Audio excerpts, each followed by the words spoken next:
All right, now we're live. Let's get to tweeting. Woo! Let's see.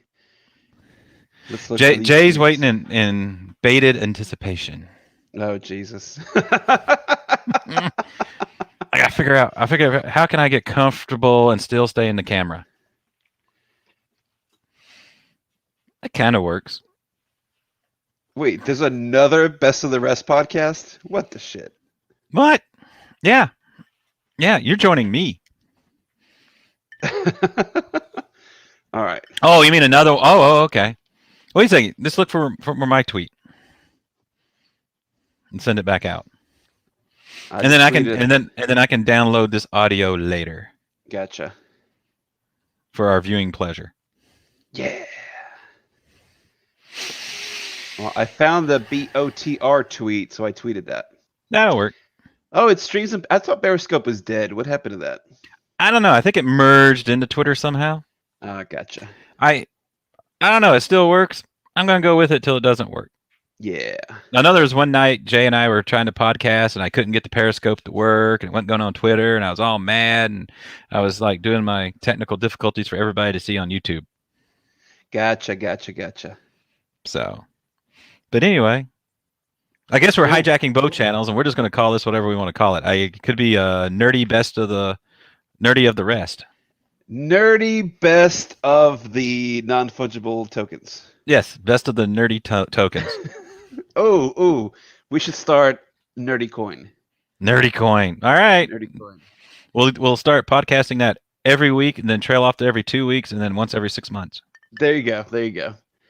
Uh, And our unit of measure will be the rainbow unicorn. Yeah. Well, that's Uniswap. I think that's already taken. Oh, that's right. Uniswap does have that. Okay, well, never mind. And if there are those of you that don't know what Uniswap is, you'll find out. You will find out. All right. Uh, So we don't have this, any the, viewers yet, but I'm going to assume people will be listening to this later. yes. So I guess we ought to get started. So we want to talk about NFTs, cryptocurrency, digital assets, and then how it all ties together and what that means for collecting and more importantly, probably comics. Yes. Yeah, I have some thoughts, man. This has come up a lot in the past couple weeks. Well, I mean, that's interesting because it seems like NFTs just took off like 6 weeks ago, 6 or 7, Hmm. 8 weeks ago. And I've known about them ever since, and I've been, or before then, but I've been playing with them. But right now, it's just out of control, which kind of makes me not want to do anything right now because it's just crazy. Do you own any NFTs? I tried to get an NFT last week. My first NFT, I tried to get the Matt Kent Mind Management NFT. Yeah. And I took it up to a certain point that I was just unwilling to spend anymore because that hit my uncomfortable, like, how do I really feel about NFTs? Yeah. I could have got it if I really wanted it. I could have, just swung it out there and took it. And maybe I should, but and I'm hoping part of this conversation because I have some philosophical discussions, and maybe between the both of us we can come to a better understanding.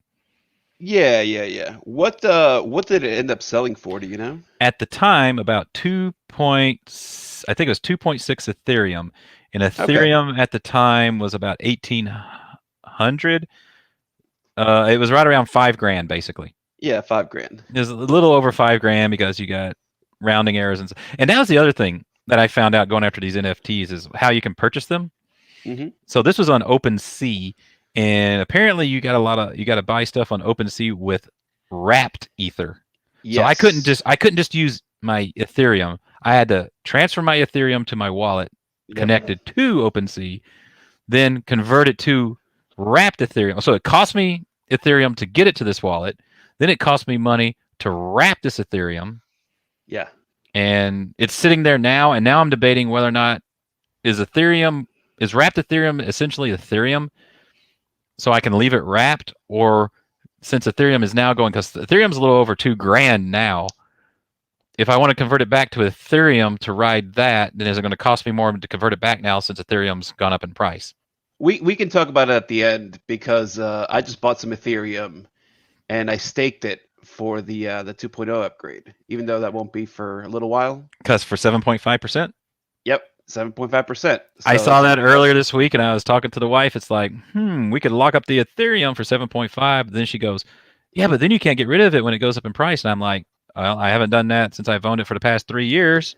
Yeah, yeah, yeah. Let's talk about at the end. Let's start off talking about what the hell an NFT is, because we're already getting super nerdy, and I think people are still confused. Okay, yeah, yeah. I know that there's been some chiming in.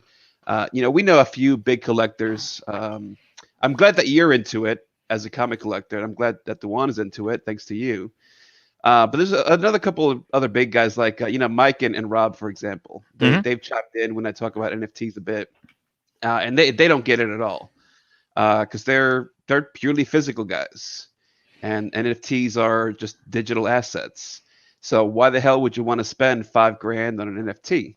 So give me like your basic definition of an NFT. Okay, well, I'm a physical guy too, as you can see behind me. Yes. I love my physical comics. So an Yes. NFT is a non-fungible token, and for people that are hearing that for the first time, fungible just means you got equal. I don't want to say value, and maybe it is value, but you have equal opportunity if you exchange. Like if you give somebody $1 and they give you $1, that's fungible because there's nothing really different between the dollars. Right. Non-fungible makes it unique. And so a non-fungible item is like you give somebody a gold bar for a diamond, Hmm. right? So a token, which then gets into the crypto. So crypto assets, crypto numbers, however you want to think of it, is defined as a token. So a non-fungible token is like a unique token, which is basically, I don't know if it's a sash code or whatever, but it's like 26 alphanumeric or 38 or whatever it is. I mean, it's a unique digital combination that in a piece of code that's tied. It could be to something physical or unphysical. Yes. And since it's and then it has to be tied to a blockchain of some sort, which you can think of a blockchain as like public ledger. I think that's what confuses people because all a Yep. blockchain is a public ledger, and it means anybody can see it. So, and it's networked out on all these computers, so somebody can't get all the computers and change the code, or somebody can't hack it. It's out there for everybody to see the transactions. So, if you got a unique code out there that, and you can see everybody can see the transactions, then you have all these independent ways of confirming who owns technically that code and whatever that code is tied to. Right. So I don't know. Maybe that got a little too technical. So I'll explain it in a very non-technical way. So to me, an NFT is basically like I don't even know if they still do these, but they used to do them all the time in the 90s with comics. A certificate of authenticity. Hmm. Okay. Or like if you go to Go Collect and is it Go Collect? Whichever, like the CGC census, and you can see like the sales and purchases of various grades of comics. So the NFT is basically like a certificate of authenticity for the digital asset that you have. But it assigns ownership. Yes, it That assigns ownership tied directly to your specific wallet address. Yeah. So yeah, I mean and that's the way I think. I guess that's how it goes just beyond a certificate of authenticity. Right. It authenticates the ownership. Yes, and I would say it authenticates the ownership better than a piece of paper does. Hmm. Because you can fake the piece of paper. You can steal somebody's piece of paper, and now technically you own it and it's your ownership. But with an NFT, you can't do that, right? I mean, I guess technically you can hack into someone's wallet somehow if you had the technical wherewithal to do that. I But don't the know. chances, That's supposed to be pretty tough. You got like yeah, the 12. chances of doing that compared to like taking someone's certificate are pretty slim. Hmm. So to me, it's a better form of authenticity than a piece of paper. Anybody, like you said, anybody can look at it, so anybody can go on the ledger and see the transactions, so that you can directly prove that you own that thing. And I think it has a lot of potential for a lot of things. I think here's the problem that I see with NFTs right now. All the NFTs you're seeing, well, a lot of them that you're seeing Hmm. on like OpenSea and some of the other new exchanges. What's the one that Mark Cuban just put out? Like easy.com or something. I don't know. It's got some dumb name. No, I But haven't seen that. Yeah, he's got a new marketplace for NFTs coming out. Um, Most of what you see on these markets are basically like GIFs, right? And so I Mhm. think for guys that are used to dealing in physical goods like comics or trading cards, um, don't kind of get what the hell the point is. And I think it doesn't help when all the news that you see is like, Beeple sold 5,000 GIFs for $69 million. Like, who gives a shit, right? Which I totally get. But see, part of the problem is there's so much jargon and so much technology involved that most people don't give a shit to research the stuff, right? Oh, now you're gonna have to put an explicit tag on this. Mm. They don't care to look into it, and so it just seems like a stupid play. Um, right before we started, I was tweeting about this, and Aaron chimed in and was talking about the price of NFTs and how a bunch of them have lost like 70% value. Um, to me, that's to be expected, right? Mm. Something Oh, gets they can go to hot, zero. it can go to zero for sure. Something gets hot, everybody wants to get in on it. Price goes up. When the demand drops down, the price goes down, right? Or the other way, if the supply is too high and there's not enough demand, the value is going to go down. So I think right now is probably not the best time to be buying an NFT. But I think in a couple of years down the line, those kind of things will be a little more prevalent because the market will kind of correct itself.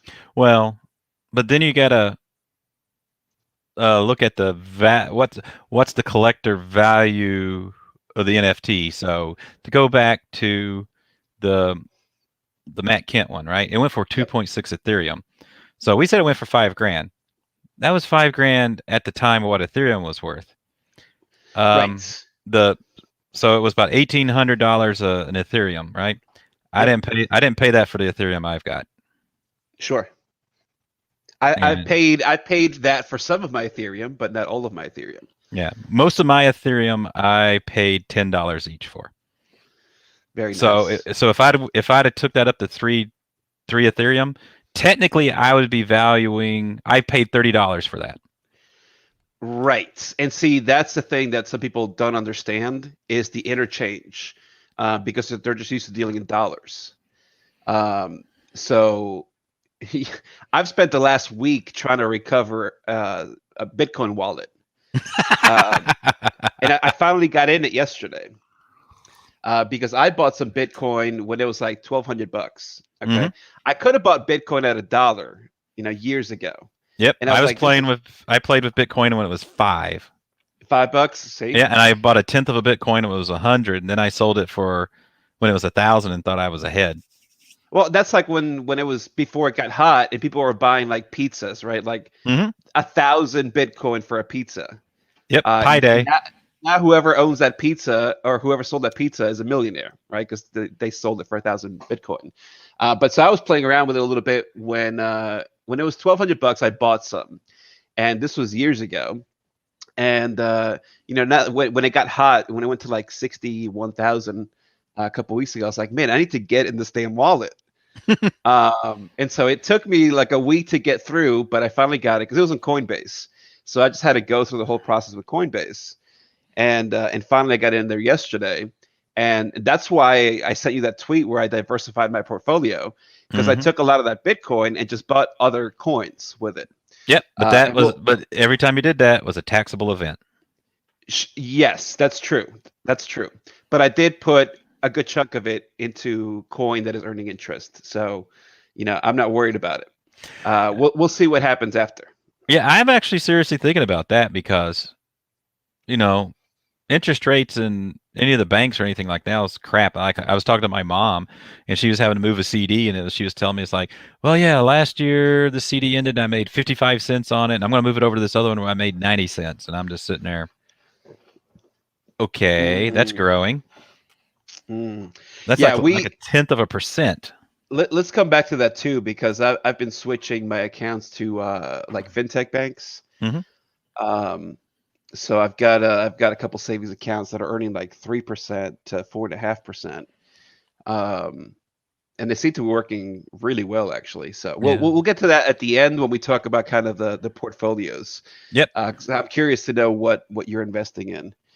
Um, but back to the NFTs, the price is going to go down, right? Hmm. Not everyone's going to be a beeple and sell something for tens of millions of dollars. But it's all in like how you structure your investment and your purchase. I think this is a lot of value for guys that are collecting physical comics. Now I don't, right? There's very few comics that I still purchase physically, but judging by the boxes behind you, you still do a lot of physical comics. Um, to me, it becomes more interesting as a guy that deals in digital comics to deal with NFTs and crypto because I think there's a really interesting angle that somebody could figure out. I mean, I've got some ideas, but I don't have time for this stuff. You know what I mean?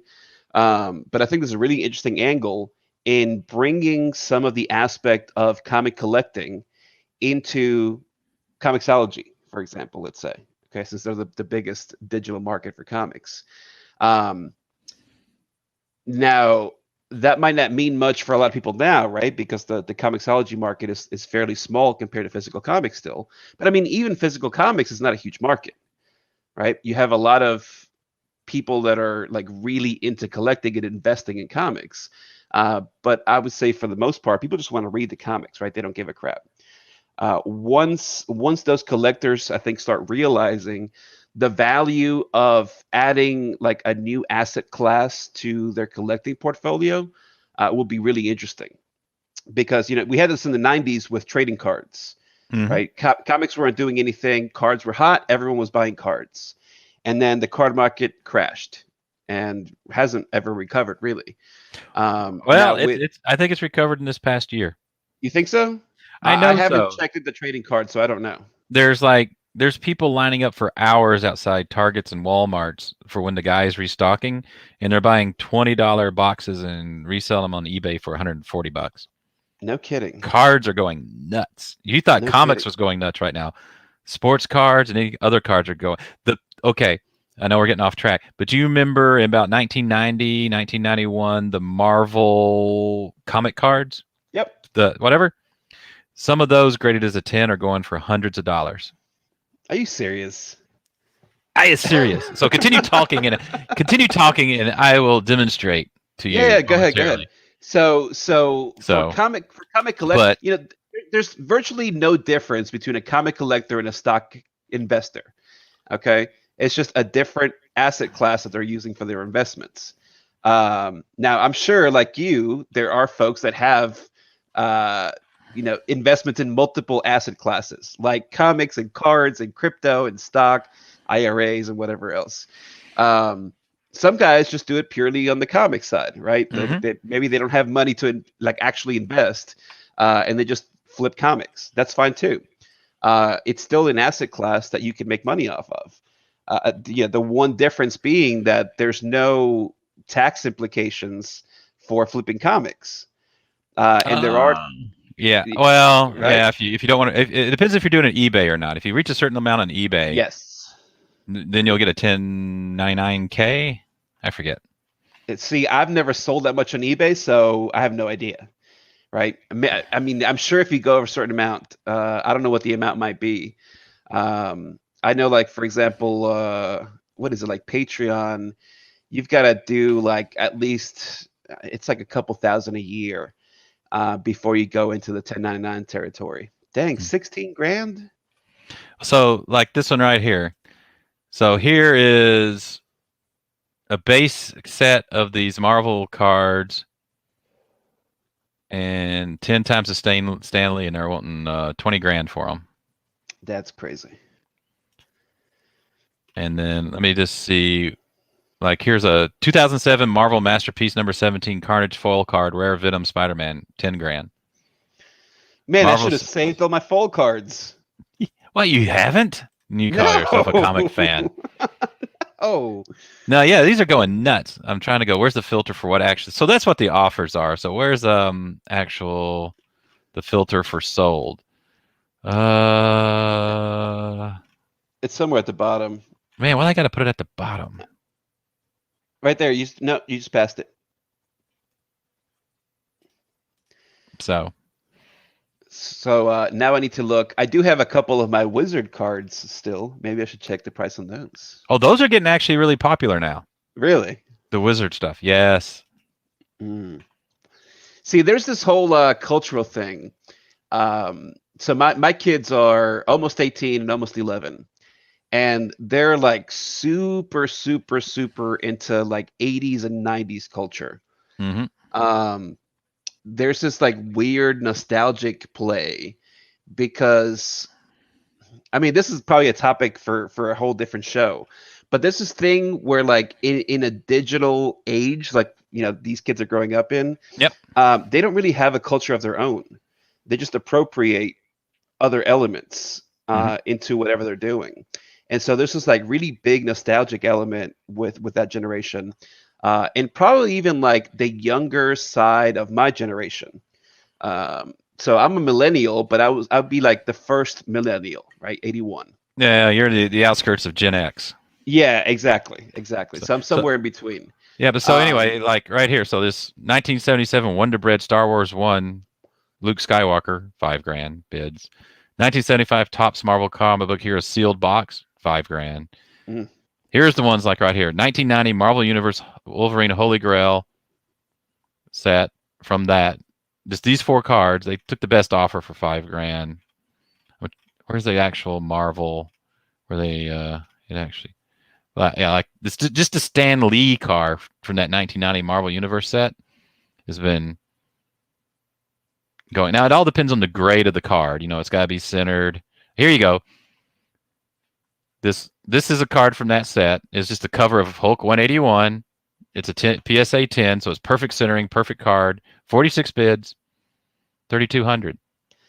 see, so this is what I mean. So I understand people being weary of NFTs, but what is the difference? Like it's just a matter of how much you're valuing that particular thing, right? Whether it's a physical thing or a digital thing, I don't think really matters, right? Like if I had known in 1990 that this Hulk cover would be worth 3 grand in 30 years, I would have bought 1,000 of them. Mm-hmm. But they were just like a commodity, right? Like, they meant nothing. It's just like a cool thing to have, maybe.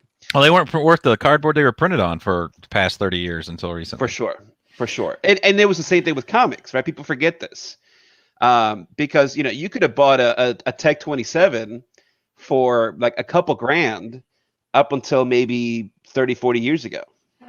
Yeah, I think Action Comics 1 in the 70s was going for like 400 or 500 bucks. Yeah.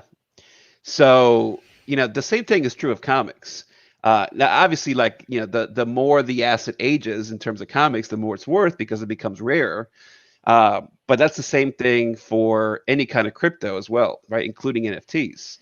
That's where you get into the whole aspect of coins that have a cap on how many coins would get minted, and those that don't. And that was the problem with Ethereum. But you know why it's been going up lately? Well, there's many reasons, but tell me. Well, it's the proof of stake part is part of it. But until I remembered it, until somebody mentioned it a couple of weeks ago, they're going to start burning ETH. Ah, that's right. Yeah, that's right. So they're I going to forgot cut about that. down on the number because I never thought there's no way Ethereum's ever going to be worth as much as Bitcoin because there's going to be so many more of them out there. But Hmm. now every transaction burns ETH along with gas, I guess. So Yeah. it's going to be inflationary, I guess is what they call that. Yep. So there'll be fewer and fewer coins, which then gets me into that mode of do I want to spend my ETH on NFTs or just let it grow with No, uh I, with I that? would I would say keep the ETH. There's a lot of talk of like Bitcoin going to 1 million. Will that happen? I don't know, maybe. Because this goes back to the aspect of having a set amount of coins. Um, how much Bitcoin is mined? Like 90% now, 95%. And it's going to take another 100 years to mine the rest of it. Yep, it gets harder and harder, which then So gets into the whole it's bad for the um, environment argument. yeah, we're going to talk about that next because I think that's total BS.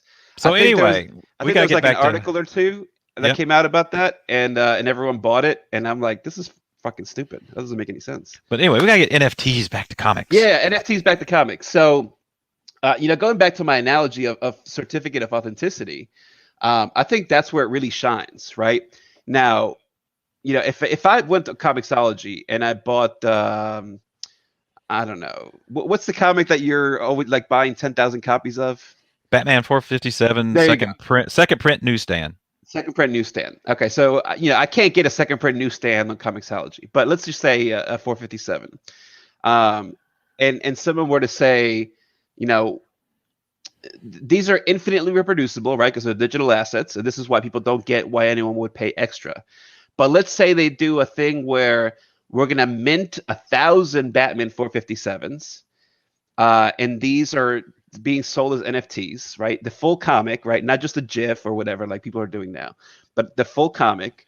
Um, would I pay, $100? What's the going price for 457 in print? There's 6 versions. Which version?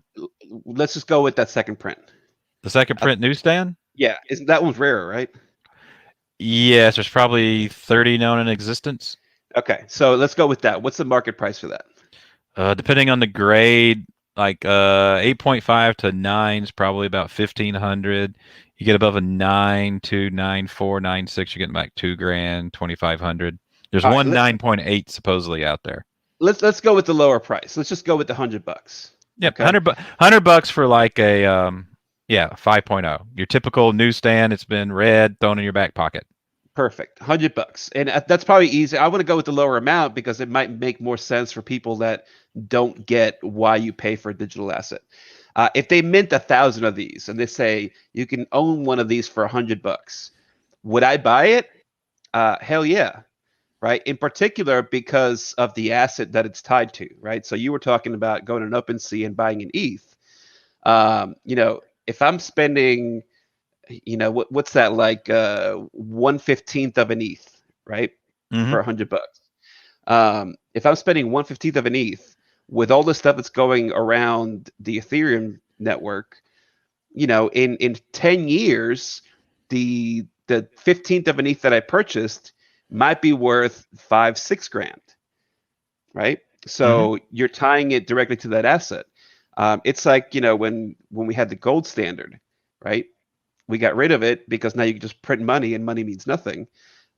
This is why I don't have like a huge issue with buying crypto because cash means nothing, right? It's just a figment of imagination. In the technicality, right? Like I get it that people have to earn their dollars and you got to pay bills and this, that, and the other. But ultimately at the core it means nothing.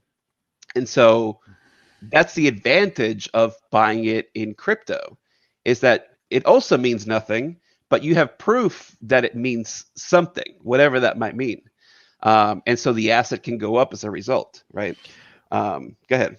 Well, I don't really think of cash or money as an asset because it's and we're getting more philosophical now, because once we became specialized individuals, you had to have to kind of get out of bartering, and the whole purpose of money and cash is to make bartering and trading easier, so you both come to the same level of being able to assign value, Mm-hmm. right? Because I've got a job, so I've got specialized skills that I do to earn money, which I then use to pay for the house, pay for the utilities and everything. Right. Where, um, you know, I'm, and cash just helps equalize that out. It just Yes. it furthers the transaction. So and especially coming off the gold standard. But I mean, um, that's just how you get a modern society to work, and it also instills a level of trust beyond like your tribe or your region, because if you've got people you've never met before, how do you trade skills and all that? You got to use cash, and you come to equal values and everything. And then to kind of build further on that. So again, we're talking about like I've got this paradigm. It's like, do I hold on to ETH or do I spend ETH? You never have that question with cash because you're in a closed system where all you see is cash. But what if you were like like now, like Ethereum is like when the cash equivalent is like for the Canadian dollar or the British pound or stuff, right? So they appreciate, currency appreciates against each other, Right. and you got to kind of think in a global scale, and that's how the crypto kind of acts like currencies from that way, because it's like, do I want to spend my British pounds because they're going up against the dollar and they're going to be worth more next week and hold them Hmm. up? So that's the same dilemma. It's just people don't have that wide a view, and crypto kind of gives you that wide view of Yeah. So monetary policy and how it's all interrelated. to expand on your example, I think we're just kind of spoiled in the U.S. Because you're talking about the stable currency. Hmm. You can go in most places in the world and buy stuff with the U.S. dollar, right? Um, but your local currency might not be worth anything, right? Like let's say what's like Venezuela, right? I think in Venezuela you can buy stuff in Bitcoin. You can buy stuff with a dollar. Um, so we're used to that kind of thing. We also don't ever worry about like tariffs or anything like that, right? If you go to Canada, you might have something with priced at a Canadian dollar, and then exchanged also next to it with a U.S. dollar price. And obviously, the Canadian dollar price fluctuates a lot more because it's less stable than the U.S. dollar. You can go to Europe and buy goods in U.S. dollars because they know that the currency is good, right? What happens in 100 years when something else? Let's say Japan's experimenting, or at least they're studying right now, switching the yen to a digital yen. Oh, Um, China did it this week. oh, did they do it? I know there Yep, was talk about it. China did it Oh, this week. Well, or that's a they perfect. released everything like that, but yeah. That's a perfect example, right? So I presume that was coming because China and Russia have been talking about switching their, like the oil prices that they trade with each other to a different currency outside the dollar because oil is traded in dollars.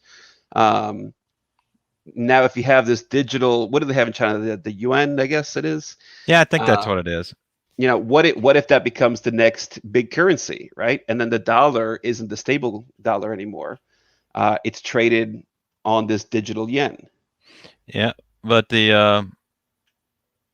but that also allows them, in China, you can track all the transactions are public. Well, if it was a true blockchain, all the transactions would be public. There, it Right. may not be as public, but yeah, you're going to know the flow of money, who's getting what they're buying. So it does increase the big brother, so to speak.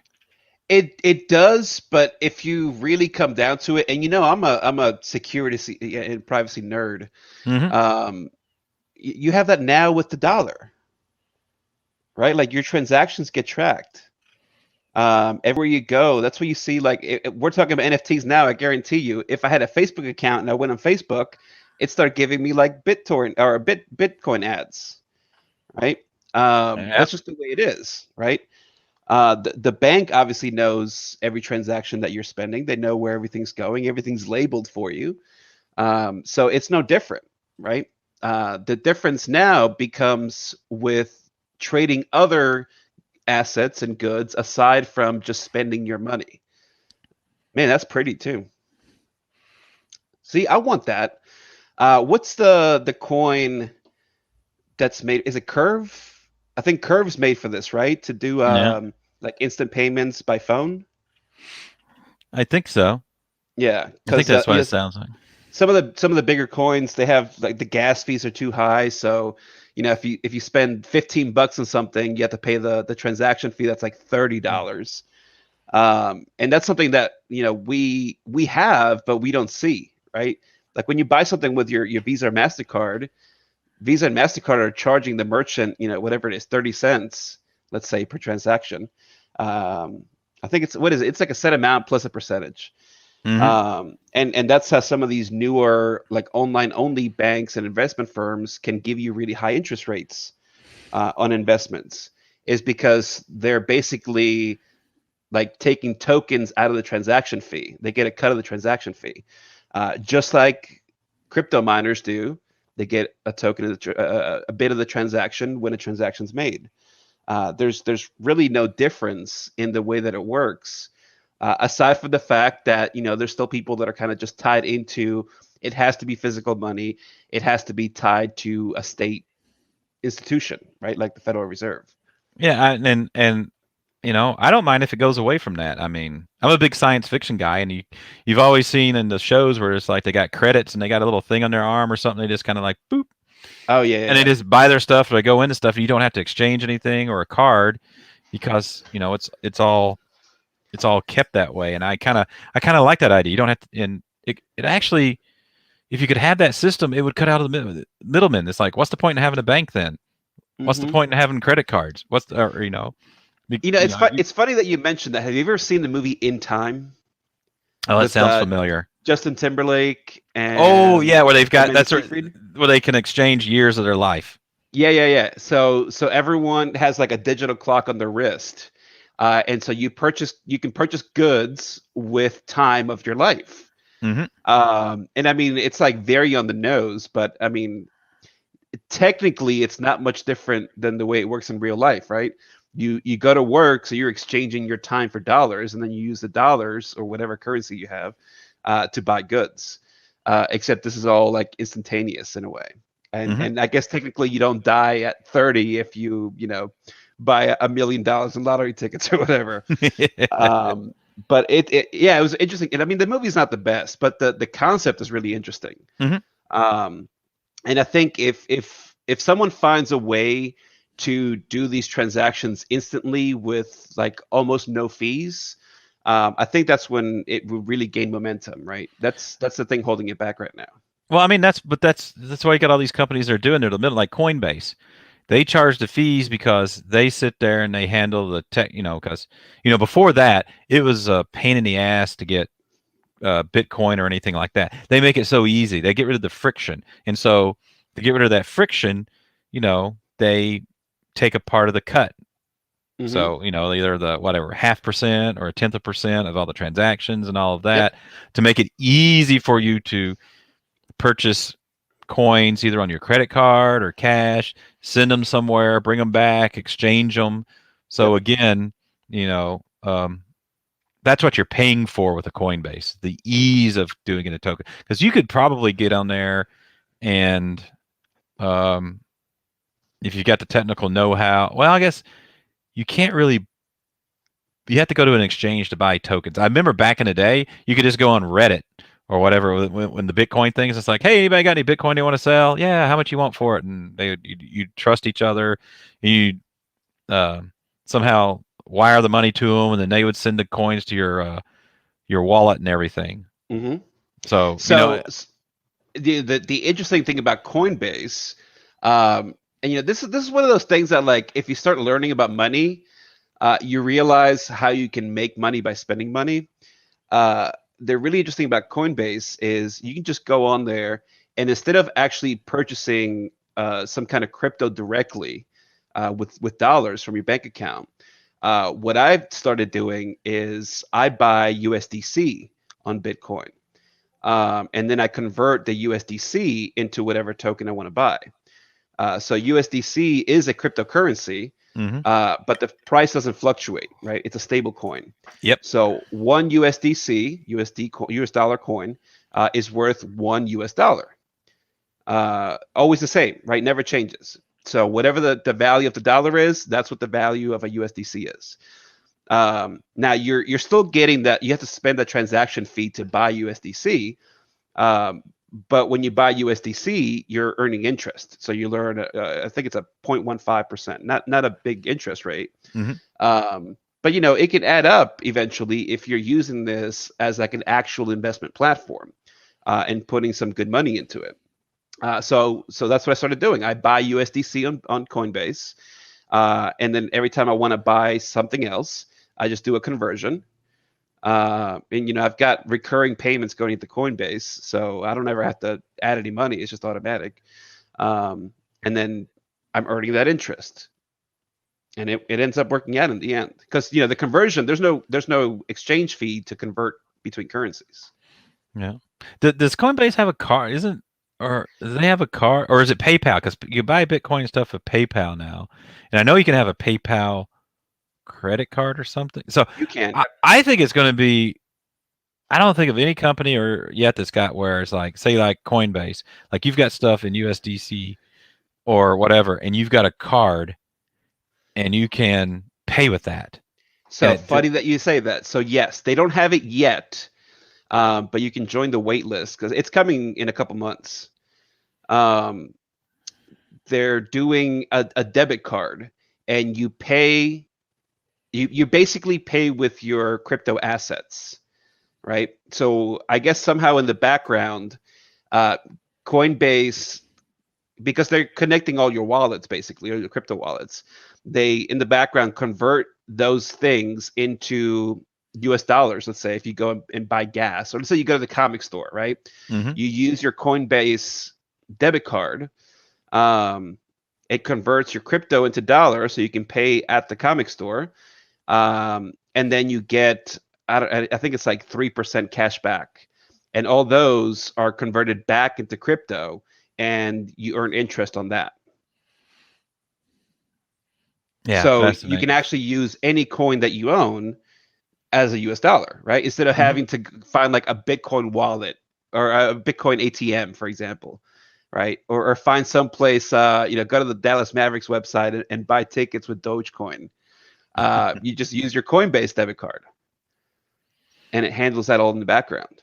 Yeah, but again, it's just a means of converting your specialized labor or skills into something that you can purchase things you need. Exactly, exactly. So, how is this relevant to comics? Again, it goes back to the certificate. What if, I mean, this will probably never happen because comics is a market that is obviously stuck like 40 years in the past, right? This is the reason why Diamond is losing business because they've been doing the same kind of business the same way for their entire life, right? Granted, no competition, so you know they have no impetus to actually change. Um, but like, why should there have to be a company that handles ordering and stuff in the background for comic shops? I can't remember the name of the system, but I know a lot of shops use it. I think they're based out of Australia. And they basically just like gather diamond data, create their own catalogs, and provide an ordering system for shops, so customers can log into their account, place their order on there, just like you would on DCBS or on Cowabunga. But it's all online, right? No spreadsheets or anything. You go on there, you add whatever you want. The shop has it on record. They have your card on record, so there's no holding boxes of books for people waiting for payment for months. It's all integrated. Why doesn't Diamond have this? Diamond should have had this 20 years ago, Mm-hmm. right? And they've had a system in beta for a couple years now. I mean, betas don't take that long. It's not that hard. What do they have? Like one guy part time working on it? No, he's got one guy studying how to program, working on it. I mean, I guess. I guess.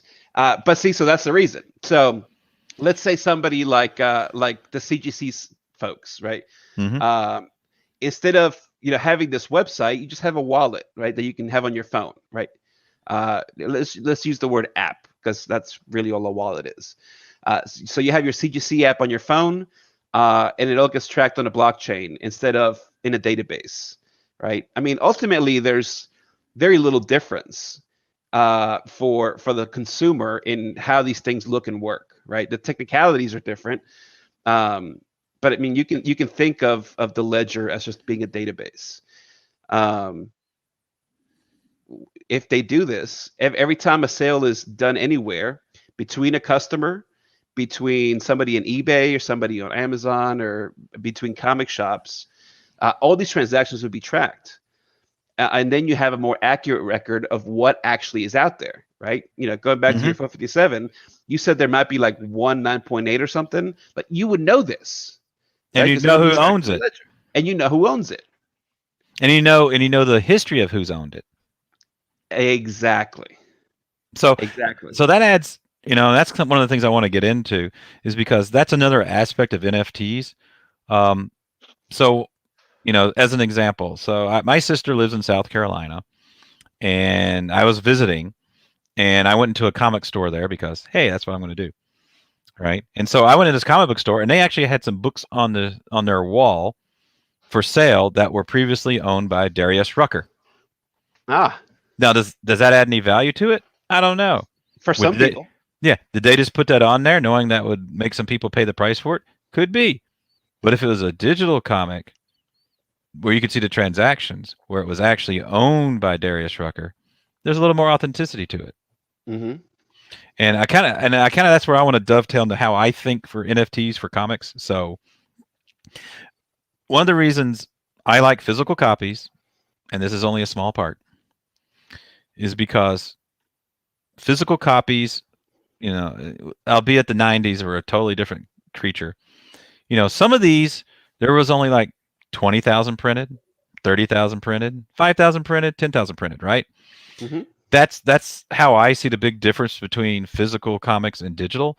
Like in digital, you can have an infinite amount, while physical, there's a limited supply. Some are going to be lost to age, trashed, scrapped, thrown away, or whatever. So the numbers goes down, but it can't do that with digital unless it's an NFT. So, like I said earlier, we were kind of commenting on about like there's only 30 or 40 known Batman 457 second print newsstands, right? And so 30 is a low number, but what if, and this kind of goes more into, you got to have a physical way of viewing it, but print run now for comics are what, like a popular comics like a Batman or something. Batman's the basis, so it's 100,000 comics, Hmm. 100,000 every month, right? So what if you had a digital comic where they only going to print 100,000 of them? You can't do that. Well, yeah, you can if it's NFT. And if you're paying $5 or $4.99 or whatever Batman is now for your 100,000 NFT, it's digital, but now you maintain that. Oh, there was a first appearance in there. Now you've got 200,000 people that want it.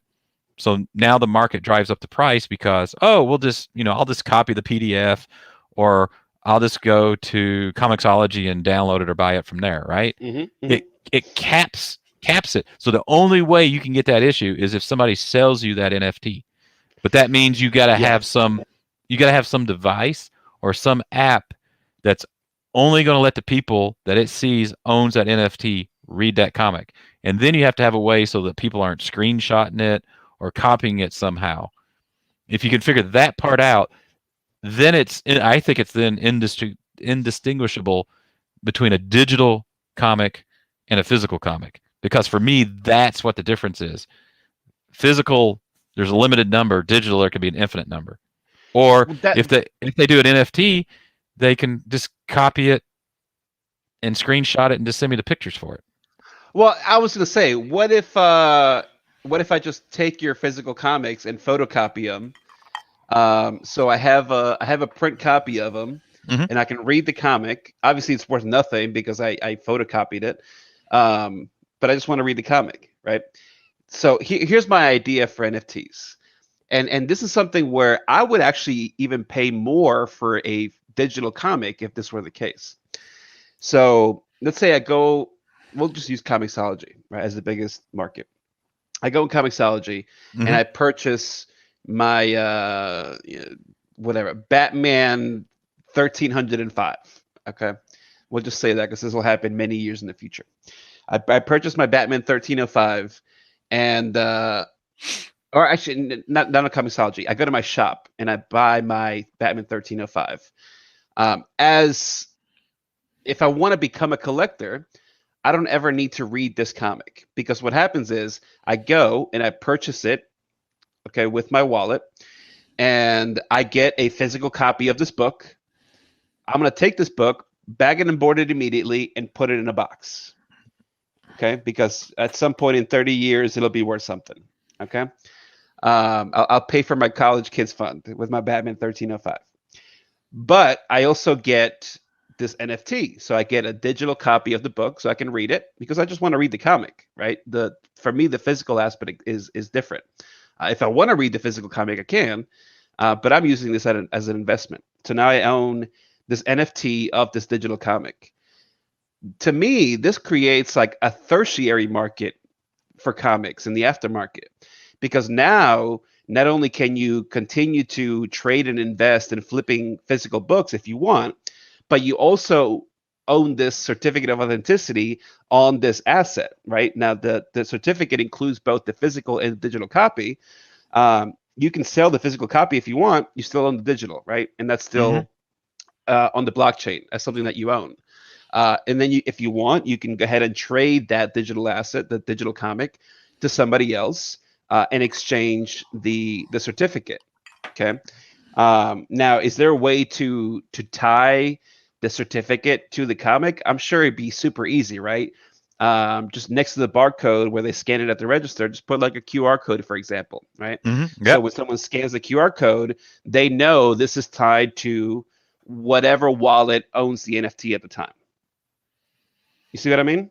Mm-hmm. So now you're able to expand the aftermarket collecting segment because you can trade both of these different assets. You can trade the physical book and you can trade the digital book. But why would you ever physically need to have the physical book? Couldn't you just keep it in the vault somewhere and know you have it there, and then you can trade it, and it just the physical book never moves. It just trades You ownership. you absolutely could. So I mean, you'd have to set the wallet up somehow where it would track when you sell the asset if you're selling which part you're selling. So are you selling the NFT, the digital comic, or are you selling it in conjunction with the book, the physical book? Um, so this creates additional value for the NFT, right? So if you're selling them in conjunction, let's say you sell the physical and the NFT, you sell them for $100. But if you sold them separately, the going value is say $40, right? Mm-hmm. So you're better off keeping and trading and selling these two assets at the same time because you have a higher profit margin if that's what you want to do. Or you can kind of cut your loss and sell part of it, right? So you can keep the NFT for you to read at any time, and you still own it. You can do a fractional sale to sell the physical copy of the book to Mike Myers because Mike Myers will only read them in print, right? But he still has that value stored on the blockchain for the physical book. Okay, so now you have two different values for these two different kinds of assets. Mm-hmm. Make Yeah, sense? yeah, and that's what I found interesting about the Matt Kent one. His was actually two. You got the comic, and you got the cover. Mm. And this is kind of what I kind of want to get into eventually on it. But his was like the only way he had it structured on the NFT. The only way you could make money off it was actually selling the actual NFT. Mm-hmm. So basically, it like say I don't want that NFT, and I want to create a website to show the comic, and the only way you can read the comic is if you pay me a subscription to read the comic, or you Yep. send me $5, and then you can read the comic. That was Yep. not allowed. Ah. So, but why couldn't? And I don't, and I'm trying to figure out if I like that or not because it's like, what if I've only got the only copy of a certain comic, and it's like, hey, if you want to read this physical copy, you got me $5, and you can flip through it and read it. I mean, how's that different than a painting where you got to pay a fee to go into the museum to see it? Yes. Why couldn't I do that with my NFT? But according to the Sure. rules of buying Right. his NFT, I could. The only way I could make money on it was to sell it, right? And I can understand you can't use his characters or anything like that. But if I own the rights to that comic and the cover, then why can't I have a gateway for people to see it or do Yeah, something with it? that's. I mean, we can touch upon that a little bit, but I think the aspect of ownership is like a totally separate conversation on its own, and it's probably like a 12-hour conversation, to be honest with you. Because it gets down to like what does it mean to own something, right? Like, and that's a little too deep for for a comics podcast. But you know, the concept of ownership with these digital goods is interesting, right? Because the first time you and I chimed on this on Twitter together, and this is when I knew you were interested in it, was when I said, well, the goods are infinitely reproducible, so who cares, right? Technically, they have no value unless you have this NFT added to it, right? This certificate of authenticity added to it. They have no value. Um, you know, I think with like the Beeple one, for example, and I just throw that out because that's the biggest one right now. You can actually with NFTs have fractional ownership of the asset, Mm-hmm. right? So there's platforms that do this now, like Robinhood got popular with the whole GameStop thing because people could buy fractions of a share, whereas if you went to a traditional firm, you had to buy full shares, and so that made it popular. What if you could do this even with the comics, right? What if you and I wanted to buy a Tech 27? I don't even know what the market value is now. Let's just say 100 grand. Okay, Oh no, that's way too low. let's just say that 'cause it's a nice round number. Okay, 100 A grand. million dollars is a nice round number. All right, fine. $1 million. I don't have $1 million. You don't have $1 million. Nope. But what if me and you and Jay and Mike and Rob and whatever. Let's say we got 100 people, right? And we Mm-hmm. each pitched in 10 grand. Okay, now we all own Tech 27. I want the Now, first wrap. I mean, even if you bought, yeah, exactly. Even if you bought the physical comic, I would never read it if I owned it. I would never open it, Nope. right? I would only buy it just to say that I own it. It's an investment, Exactly. and Just to say that I own it. hence it would stay in the vault, and Yep. you'd need some way of showing ownership. hmm So I would just buy it just to say that I own it. I mean, I've read it, right? You can get physical copy or digital copies of it, so I've read it. But now I can say that I own it. What if I could do this with the NFT? So we all pitch in 10 grand. We buy a copy of Tech 27. Now we all own 1/10 of Tech 27. Okay, that's valuable to me, Mm-hmm. right? Because now that's an extra asset that I can add to my investment portfolio. Yeah. And if That's valuable. somebody sells their share for 20 grand, hmm then they've raised the value of everybody's Of share. everybody else's shares, exactly. So now 1/9 of a share is worth, whatever, 25 grand instead of 10 grand. Okay. So to me, that makes sense where you can buy these things that are so rare that there's no way in the world you would ever own them. Okay. Mhm. And yes, this would be tied to a physical asset too, right? Like we all get the NFT that we can read a digital copy, but we also get a physical copy of Tech 27. Now, who gets to keep it in the vault? I have no idea. Because I would assume none of us would want to take the risk of mailing it back and forth, right? There'd be no point of that. Oh no. But there would be a way to we put it in a bank somewhere, okay, in a bank vault, and we all own it. Now, what if somebody steals the comic? Well, guess what? It doesn't matter, right? Because it's on the ledger. So if someone decides that they're gonna take full ownership of the book, they have no right to it. All they have a right to is the 1/10 that they own.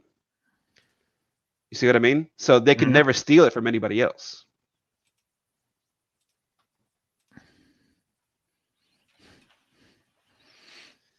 What is this? This is Otis. And it is as I say, the stock market for culture. So you can buy fractional shares of sports cards. You can buy fractional shares of. Is it going to change? How do you get the carousel to work? Comics. You can buy fractional shares of sneakers. Huh. So I do own fractional shares of an X-Men 1. I own fractional shares of a TMNT 1. I own fractional shares of a Fleer 86 set with the Michael Jordan rookie card. I own fractional shares of I think an Avengers 1, and I own fractional shares of Super Mario Brothers PSA 10. See, now you gave me a hard on because this is exactly what I want. So right now, this is what I'm saying. Sports cards have gotten big. So everything, like a year ago, it was all comics. Now it's like here's an unopened pack. You can buy a fractional share of an unopened pack of cards. And now video games are on here. Sneakers are big. I'm trying to think if there's anything else. I'm about to buy a TMNT number 1, $12 a share. What a deal! You see, there's the X-Men one, 9.2, $75 a share. And then I sit there and I think they tell you how many. There's the Avengers one, giant size X-Men one. And then there was some art, like there's skateboards, but they've really gone into where it's more cards, comics, and sneakers. Well, I don't care about that stuff, but I am looking at the comic section. There's not many. There are 9 comics on here. Yeah, I'm trying to figure out. I don't think you can log in. I think it's app only. You can't do anything from the desktop. Interesting. And there's another company that does something similar to this. But yeah, this So is how I own a little bit of a 181 and a TMNT number 1. so I'm assuming that this all works on blockchain. Actually, I do not think so. Oh, I do not think this actually works, but this, it's a fractional. They physically buy it from like Heritage or whatever, and I think it sits in a vault somewhere in New York City. got it. So it's But basically like a trust. yep, but then what their play is they'll do that and they share shares, and then they have a marketplace, so you can actually like stocks, and you can trade shares, buy shares, sell your shares, and watch the price go up and down. So, is this quite a digital asset? Maybe not, but I can see where a blockchain would be more transparent for this kind of thing, right? Because Yeah. right now you have to, right now with this, you have to trust that's what people are buying. It's like somebody in the company is saying, "Hey, we need to get the shares up on this." Say somebody bought 10 shares for $75, or instead of the 50 that it's running for right now. Mm-hmm. So, but yeah, I am disappointed I can't log in from the website. It's app only. Yeah, that's interesting. So the comics listed on here are Daredevil 1, X-Men 1, TMNT 1, Avengers 1, FF52, Tomb of Dracula 10, Amazing Spider-Man 129, Giant X-Men number 1, and Incredible Hulk 181. So just 9 comics. Mm-hmm. But see, this is what I'm talking about. You buy shares of these books. This might not work for somebody that is willing to spend a large chunk of money just to own the physical copy, unless they can understand the inherent value in tracking the ownership of the book. Well, but what this does is it makes it seem more like we were talking about assets. It's like a stock now, Mm-hmm. and it's like take giant size X-Men or any of the things. Fox got bought by Marvel Studios, or Fox got bought by the X-Men got moved over to Disney, so they're now part of the MCU, Yep. and everybody's expecting the X-Men to appear in the Marvel movies in the next 3 to 5 years, and you're already starting to see an increase in the comics, right? Yep. Another play is like I can't afford like a 1.5 X-Men number 1 right now is like $5,000. I can't spend that on that. There's Mm-hmm. a 9.2 right there, and in comics the high grades just grow exponentially. I think Jay and I were Yep. talking about that the other night when we were talking about 10s and 9.9s. You get something from the early 60s in 9.2, 9.4 range is pretty good. So you can sit there. It's like I'm going to throw $1,000 into this Otis, into this X-Men 1, right? Price goes up in 5 years. You cash out for $5,000. It's sometimes that's better than playing the stock market or putting it in the Mm-hmm. bank or to see. I mean, it's assets. It's putting it into assets. Yeah, this is pretty good. I wish you would have told me about this beforehand, you bastard. Oh well, just been playing it for it with a year. I got all kinds of stuff like that. It's okay. And if we want to go into another asset class, I should have told everybody about it last October when I got into it, and I didn't tell Dewan until like February, and now it was too late. What is it? It is NBA Top Shot. So if we really want to, if we want to get into NFTs, we can. And right now they're under maintenance, so I don't know if I can. Oh man, the entire beta is under maintenance. Mm. So I have an issue with Top Shot. Oh, do you? Yeah, and it's not the fact that I don't see value in buying video clips. Mm-hmm. Just like I don't see value in buying GIFs of things. They're not clips; they're moments. Sure, they're video clips. To me, there's no value in that, right? But I understand why there is value to some people.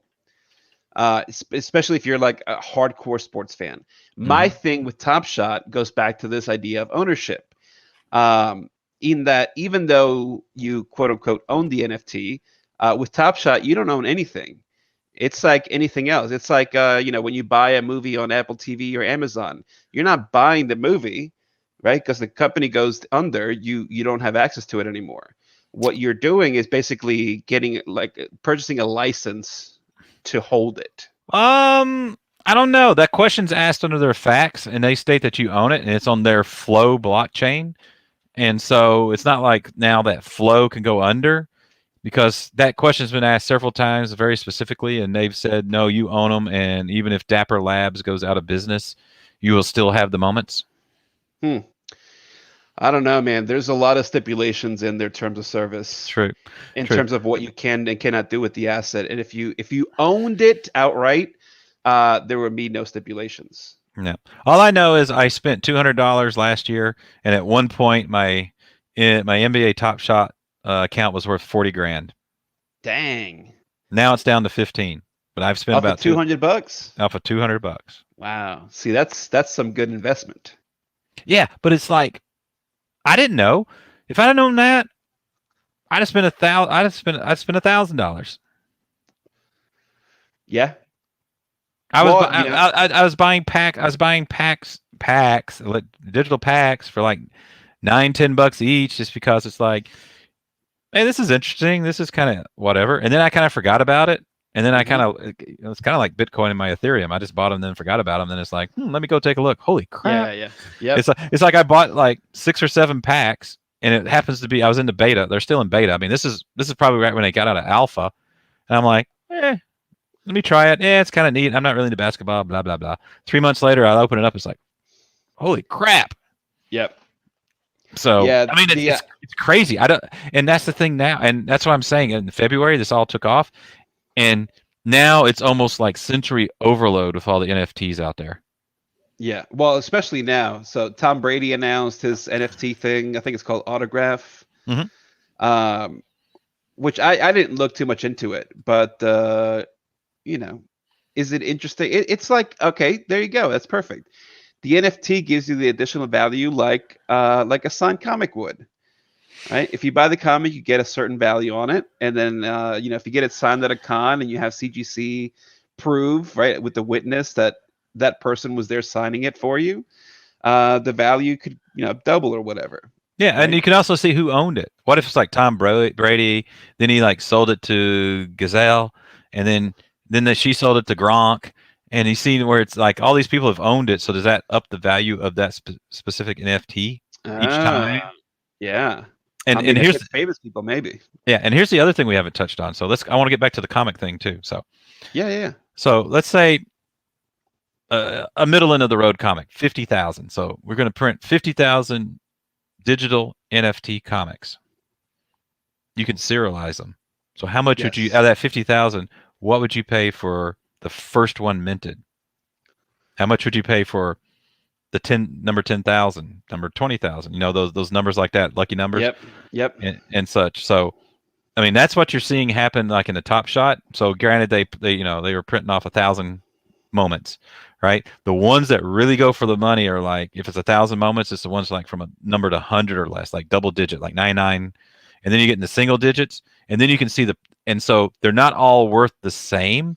The lower serial numbers are worth high, and then it kind of goes down as you go Yep. to the higher, unless there's something significant about the serial number. Say you're doing a Batman, and so like when issue 500 of Batman came out, so you got the serial number 500 of the 90,000 that were printed. Yep.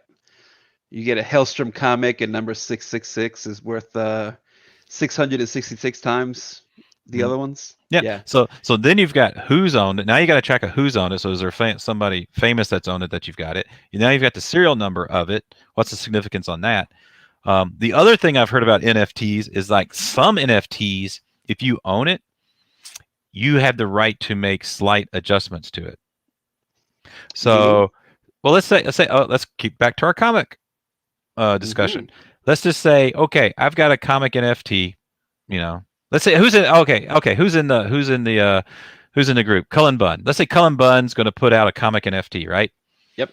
All right. We're gonna put out 10,000 of these comic NFTs. All right. Whoever buys serial number 1, they can change the background cover color to whatever they want. Or they can change the color of the logo to whatever they want. Yeah, see, that's interesting because now you get, and this is one thing that always bugged me, and I'll use Valiant as an example because this happens all the time with older comics. With Valiant, you had like all those error variants. Mm-hmm. For a normal person, if a comic is misprinted, it would be worth less. But in the eyes of a collector, if a comic is misprinted, it's worth more because it's rarer. Mm-hmm. And you see this a lot now with a lot of first printings disappearing because of investors. You see this in second printings, where a lot of second printings are becoming worth more than first prints because the supply is much lower. Yep. And this always made, I mean, like that's a basic of economics, right? If the supply is low, it should be worth more, right? As long as the demand is high, I guess. And that's why you're seeing this jump in second print pricing, is because the supply is low, but because nobody can get first prints, that the demand becomes much, much higher. And I think the example that you're bringing up is really interesting, and I hadn't thought about it, is what if you just changed a background, or you changed the logo color, or you can insert yourself into it. Let's say Cullen Bunn bought whatever, Batman 457. What if he signed the cover? Right? Like, sure, he didn't work on it, but there's proof that he owned it at some point and he signed it. Is that worth something to somebody? Yeah, you can digitally sign it, and the only way you could only digitally sign it is if you had the NFT that allowed you to sign at that point. And then once, and that's the thing. If you set up the NFT, because is that all under smart contracts basically? Yes. Yeah. So you could set up a smart contract. You could almost set up as like the first 10 people that own this can sign it or make a change to it, and then after those 10 people, it's locked. Right. Yeah, I like it. So then you've got people that are going to fight for being able to put something to it, but then you've got the people that are going to fight that want that unique, and you don't know what it's going to be. It's kind of like Banksy art, right? And when you get it, you don't know if it's going to shred up or it's going to burn or something like that. But you see, that's where I see the innovation in NFTs. Is it allows the just anybody, if you're willing to spend for it or whatever, jump for the hoops or whatever, get it, and then if you can do something to it, and not completely destroy it. Mm-hmm. And I gave it simple examples like change the background color, change the logo color, but you could say it's like Cullen Bunn does it. Maybe you can change some of the dialogue to something, or for this issue, some character that's only in this issue is you. It doesn't look like you, but it's given your name. Yep. Or, if you want to increase the value, you can do, just like rare comics are worth more. What if you buy 2 NFTs, 2 copies, and you burn one of them? Yep. Right? Now the price of all of them goes up because you have one less in supply. Yeah, you can do a lot more with the digital asset like that. I think that's where things get really, really interesting. The problem again goes back to the same thing. Why would anyone care about buying a digital good? And I think, my simple answer, and this might be a pretentious answer maybe, but I think if you really feel that way, you may not understand like how just physical assets are traded and sold. Because it's still all done digitally, right? Like if you buy stocks, all this stuff is automated, right? It's all computerized already. Yeah, exactly. You own a share of a company. What's a share of a company? Yeah. Used to be you'd get a physical piece of paper. Yeah. Now you don't even do it. It's all digital, and it's it's just, and that's how governments transact. It's like this one government pays this one government money. It's not like something actually cash physically changes hands. It's dollar, no zeros and ones just change in the electronic ledgers. Yeah. The last thing I want to talk about NFTs is the whole energy consumption thing, because this has really bugged me a lot. I see this everywhere. Matt Kent got a lot of flack on Twitter because people are like, "Do you know you're destroying the environment?" And he's like, "I know. We're going to donate part of the proceeds to this, that, and the other." And I'm Hmm. like, "You shouldn't have to do that." Because I think what happens is like there were like 2 or 3 articles that came out talking about the environmental impact of crypto mining, and keeping up with these ledgers. And they use terminology that will really affect people, right? Like there was a news article today about a man buys like missile launcher with Bitcoin. Like, okay, cool. Like people buy guns and shit all the time with like US dollars, Yeah, I want to get right? the Elon Musk flamethrower. Yeah, there you go. But people buy like crazy stuff with dollars all the time. Why is this a big thing, right? You're just trying to angle it to get people off about people pissed off about crypto. And it was the same thing with this environmental article. Now, are there blockchains that have a greater impact than others? Of course, right? Like, the 2 big ones, like Bitcoin and Ethereum, are prime examples. But the thing is, like, a lot of these coins are being mined in like China, Hmm. right? Off of what's that dam? The Three Rivers Dam, using power from there. Yep. The power from there is like super cheap. They're paying like a penny, right? Where you might be paying like 14 to whatever, 20 cents a kilowatt. They're paying like 1 cent. Yeah, I think that's what people forget. The miners aren't profitable unless they have cheap electricity. So they're actually seeking out cheap sources of energy. Like one big one's like Iceland with all the Hmm. geothermal, Yep. right? And the interesting article I read on it is like you got to think of crypto like a battery, right? Because Hmm. like traditionally something like you had cheap, so you in Iceland's the big example I saw. So in Iceland you have cheap geothermal, right? So the energy's really cheap. So they build like aluminum smelters there. So you've got these factories that are converting geothermal energy into aluminum, and now they're having to export the aluminum because it's so cheap to make the aluminum at that point. But Hmm. if you're converting it into crypto, it makes it even easier to funnel the cheap energy out into the world, right? Right. Because it's instantaneous and it's all digital. So, yeah, I mean, there was somewhere out west I remember reading where they were setting up a bunch of Bitcoin miners because they had cheap hydroelectric power, Hmm.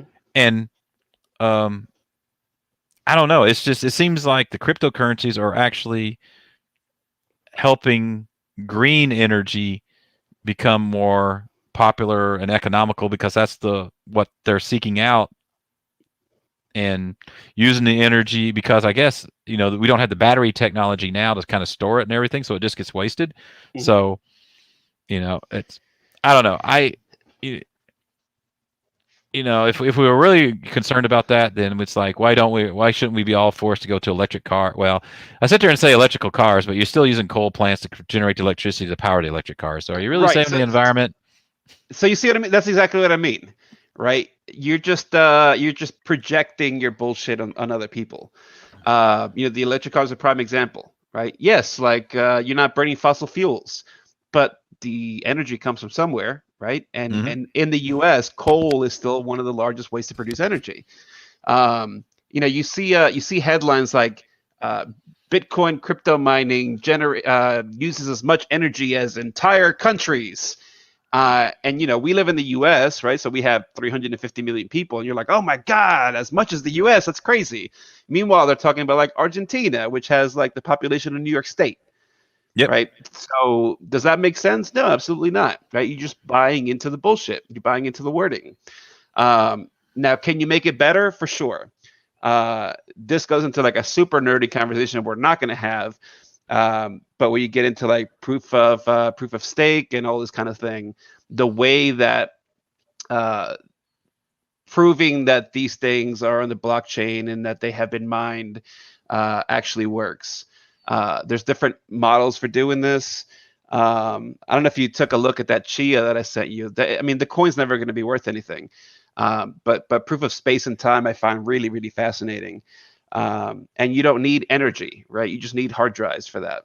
Yep. Um, It's kind of like so Filecoin, where yeah, they kind of like Filecoin or storage. yep they pay you to store stuff on your computer, and you're paid with this coin, and da da da da da da. Yep, exactly. So there's better ways to do it than the way that Bitcoin and Ethereum doing it.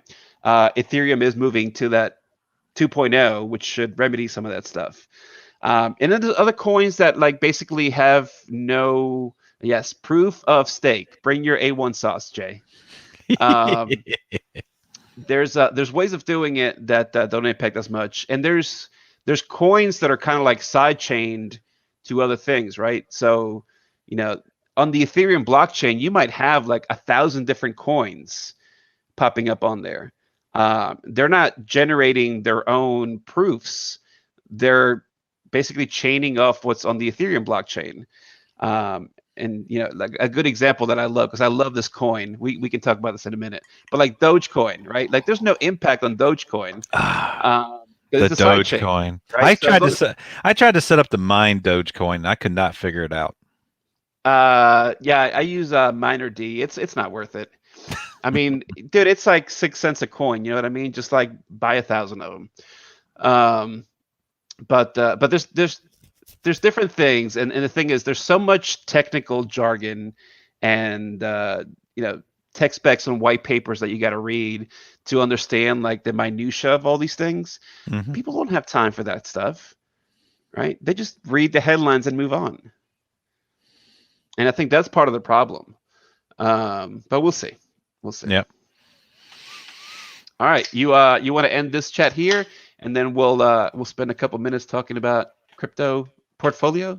Yeah, there was one thing I did want to share with everybody, and I don't have it on here. Let me see. D app report. DApp report. So, now we can continue on. So, oh, there it is. I think it's DApp radar. So, just for anybody that's interested in looking on what's going on out there. So, let me share my screen, but we will also discuss it for those of you that are listening. So, there's a nice website called DApp radar. And right now I'm kind of showing, it's kind of doing like the top blockchain dApps, which is a DApp is a digital app. No, what is that? What does DApp again stand for? Oh hell, I don't know. So, but anyway, what I like about this is then you can actually see everything going on the blockchain. So like right now you've got coins and such. Well, not coins, but you can look at, here's like games that are going on. And then DeFi and gambling, exchanges. What I like is, and this isn't really showing me what I want to do, because this is where I kind of look and I'm trying to, like, so I did, like I was talking about earlier, I did the NBA Top Shot back in October, right? Yep. But now, getting into it now, it's too late. It's been found out. So it's kind of like, what's the next thing? And so I'm actually, I'm trying to see if it's on here. This still isn't exactly what I'm looking for. There's a, what I keep hearing people talking about, or I keep seeing, and it's got the users, is called Axie Infinity. And it's kind of like Pokemon. Mm-hmm. So you can buy, and the key to all these things is they have their own marketplace. I mean, that's the other thing I guess we didn't touch on with NFTs and everything, is that like what's making NBA Top Shot, you know, really really burst is because, like I said, sports cards are really taking off. Yep. Right, but to do sports cards, you got to open a pack, you got to get the card, then you got to send it off to be graded, which can actually right now take 9 to 10 months. You got to get it back, you got to put it on eBay. Mm-hmm. With NFTs, when they have the marketplace, you open the pack, you instantly, it's like you don't grade a digital collectible. They're all PSA 10s, right? The big thing that counts is the serial number. Yep. And NBA Top Shop, it's like they have their marketplace. So you can open a pack and literally 5 seconds later put it on the marketplace and sell it. Yeah. And then somebody buys it, the money is there, and you instantly, and you can transfer it back to your bank account. Yep. and the whole transaction's frictionless. And that's why everybody jumped on it, because people were making. You could buy a $9 pack and make $100 to $150 on it, like within 20 minutes. And see, and this is why I brought up CGC earlier, is if CGC had a marketplace on a blockchain, hmm they can get rid of a lot of this headway and having to ship comics, waiting for the grade coming back. It's already graded, it's already proofed, right? It's on the blockchain. All you got to do is open your comic, and CGC already knows what's in it, hmm and it goes in the ledger. You Yep. want to sell it immediately? Cool. You want to wait? Cool. But they can track that. And see, the problem again is the comic industry is 30 years behind on technology. So, no one's going to get it. No one that is into investing in comics gets it. Well, let me rephrase that. Very few people get it, because obviously you get it. but again, the aspects of it is, so it's like you see this Axie Infinity. So the key that you got to note about this, it's like Pokemon, great, and you're playing stuff and all that. The whole key is this part here where you're breeding. So they set it up so that you can put two of these creatures together and you'll get random traits. And so you got to pay like $7. I think it's like equivalent enough Ethereum for like $8 or $7, right, to breed. Mm-hmm. Mm-hmm. And you get random characteristics. And if you happen to get the right set of characteristics that fight the battles better, then you can go and you can sell it. So you spend $7 for it, and you can go sell it for like a whole ETH. I think the most one of these has gone for is like 30 ETH. Wow. It might be 30 ETH or 3 ETH. I can't remember. But this is kind of based on like the first like crypto game or something that I know out there that was Crypto Kitties. Yep. Right. So you had your first generation Crypto Kitties that Dapper Labs did, and then you could buy cats, or you randomly generate a cat, and then you mated them, and you grew more cats, and then as you, depending on the characteristics, they would sell. Some of them were desirable, some of them weren't. And then some of those go for a lot of money because that was the first game. And then the next one Dapper Labs did, was a card game called crap, I can't even think of it now. And I did join it, but I didn't decide to do anything with it. It's like Gods Unleashed, I think. Did you send me that, or was it somebody sent me something? Because I play Hearthstone. Gods Unchained. That's it. So this is a crypto-based card game by the same company that did that. So Gods Unchained, a trading card game that pays to play. So again, this is another one where you get the cards, and if you get rare cards, you can sell them on their marketplace for Ethereum or whatever. Yep. Yeah, I need to get into this because I love this kind of game. Again, I play Hearthstone way too much, and all I do there is spend money. You know what I mean? But it'd be cool, like if I open up a legendary that I don't use because I don't use like a particular class or whatever. I can trade it for something that I want or sell it. Right? There's no marketplace in Hearthstone at all. Yeah, and it's the thing is, and everybody knows, and since it's digital, I mean, you're talking about Hearthstone, which is all digital, but like for Magic, I played Magic back in the day, and the whole thing is like it's great. Is it played? Is it brand new? Is it square? Is it centered? It's got a black border, so is it like? Do you see the is it a crisp black border and everything, and that affects the price? And again, you've got either you put it on eBay ungraded and people have got to guess what it is, or you send it off and it gets graded and you put it on eBay and everything. It's like, here the marketplace is all self-contained, and again, you can track who owned it and who didn't own it. Mm-hmm. So, and I wish I could find, I should have been better prepared to find a website. There's a better website that lists kind of what the current. What's nice about it is that it tells you how many sellers they are, how many buyers they are, and what they're, how much the stuff is selling for. So how much money's transactioned, and it's like Top Shot's #1 right now. After that comes So Rare, which is a European football or soccer, soccer, true football, I guess. Yes. Which I can't. I joined it and I got my basic starter pack, but I cannot figure that site out. I cannot figure it, and I know none of the players or anything like that. So, and then there's one or two others that have kind of gotten popular, but then it's like that Axie Infinity. It's kind of got several people. It's got several hundred people playing it, several hundred buyers, several hundred sellers. It's nowhere close to like Top Shot, which has got thousands, tens of thousands of buyers, sellers, and everything. Yeah. But it could be that it's like you get in early, and the other thing too in that is you could buy land, and that's the other thing. Okay. So we can just keep going down rabbit holes, but check out this. Let me see if I can share it again. This is something I discovered the other day, where it's called Earth 2. Yes, I was going to bring that up. I And you got it can pulled up right here. and you can actually buy tracts of land on a digital version of the entire Earth, and it's like right now, as you can see up there, and apparently everything is escalated because the other day when I was looking, the U.S. was like 20 or something dollars per square, and everything else was like 6 or 7. And now I'm looking, it's like the Northern Mariana Islands are $25, and Italy's $16, and so apparently since that article went out, everybody's buying land here on Earth 2. Yes. Which is interesting, right? Because you can't buy land in Earth 1 anymore. No, I mean, you can, but like, there's no new land to be discovered, right? that's the You one just thing they're gotta- not making more of.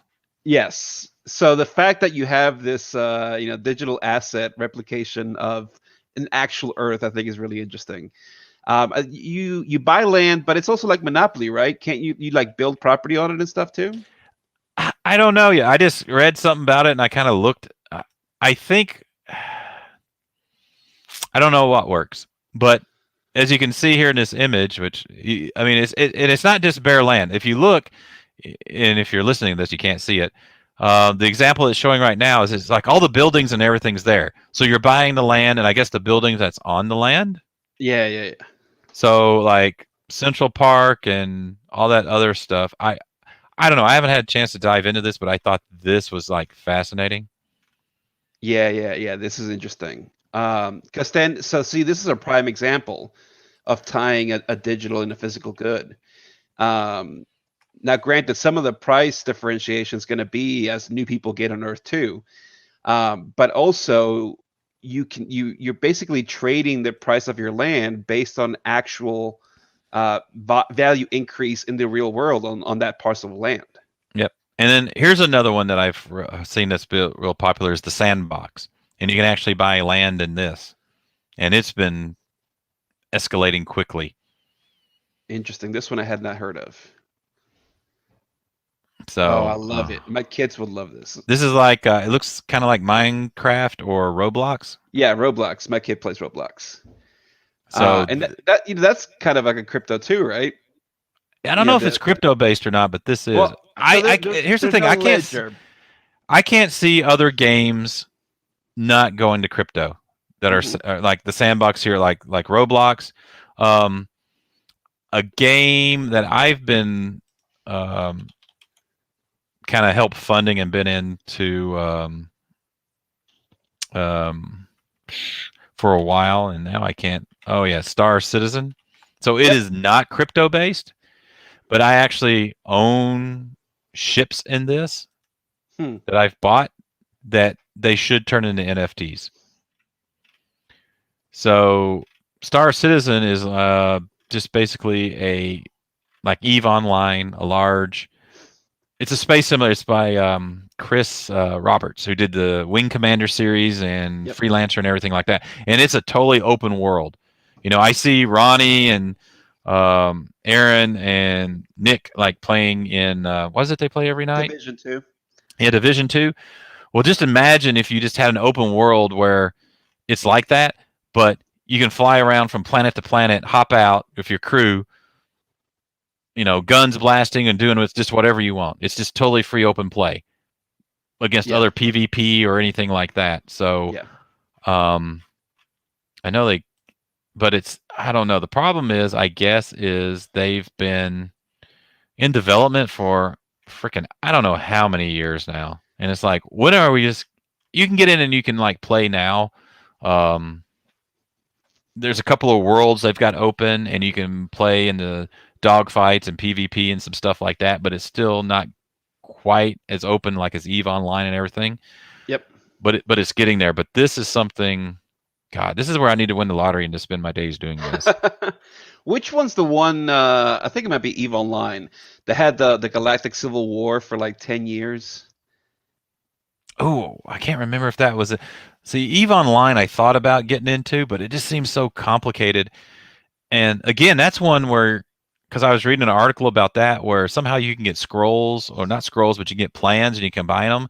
And there was this one guy who had built up years of that, and it was like worth like millions of like in-game dollars.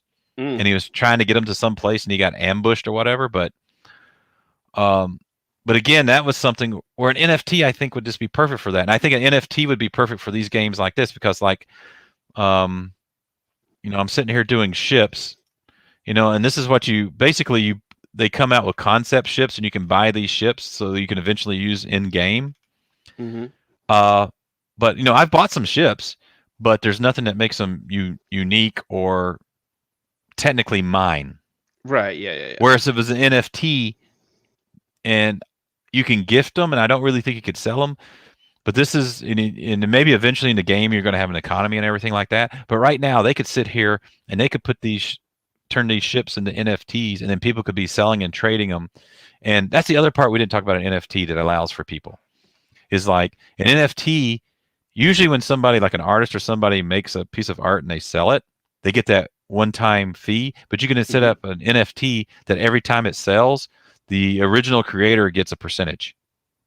Mm, yeah. So, like, and this is perfect. Like the article you sent out the other day about Mike Diodato Yep. about digital artists can't sell original art, and this kind of allows them to do it. But it Yep. also allows them every time that piece of art sells, they get 2% or 3% or whatever it is, Exactly. because you got to remember it's like some of that art that these artists, comic artists, sold back, I don't know, 20 years ago, even 10 years ago. They might get $100 or $200 for it, and now it'll sell for 10 grand, 20 grand, 30 grand, and they don't Yep. see any of that. Yeah, I was thinking about that because who was it? Eric Larson posted like some cover or something he did that just sold for like 40 grand. Um, and I was thinking about just digital only guys, right? Well, I mean, I'll take an example like Ryan Wynn. Ryan's listening right now. Awesome dude, fantastic artist. Done mostly inking, but he does a lot of digital stuff, right? Hmm. Or somebody like Clayton Crane, right, that does the digital stuff. How Yeah. could you ever buy that, right? You can't buy that. What are they going to sell at a con? Comic books? Okay, that's cool. But what if you go to the con and you have your wallet and you start selling NFTs at the con, right? For people that get it, Hmm. uh, that's an interesting source of revenue. Now, there's obviously some stipulations if you're selling stuff for characters that are owned by somebody else, right? So DC put out a bunch of rules. The DC thing really pissed me off. They put out a bunch of rules about NFTs, um, saying that the artists can't sell NFTs of characters owned by DC. Well, why is that? Because DC is selling their own NFTs, right? Hmm. And yeah, this goes back to the conversation that we had in 1990 that led to Image Comics. Yep. So I mean, why is that? Right? Who gives a shit? Why not, instead of blocking it out completely, you have some revenue sharing model, Hmm. right? You make an NFT and the character's owned by Batman or by DC. Cool. I'll make my NFT and then I get, say, 10% every time it gets sold, and then DC gets, do the Apple model. They get 30% of the sale. Hmm. Okay. Why Yep. can't you do that? What's wrong with that? I mean, what's the difference between original art? Everything's going digital. How many artists now are doing digital? It's so much easier for them.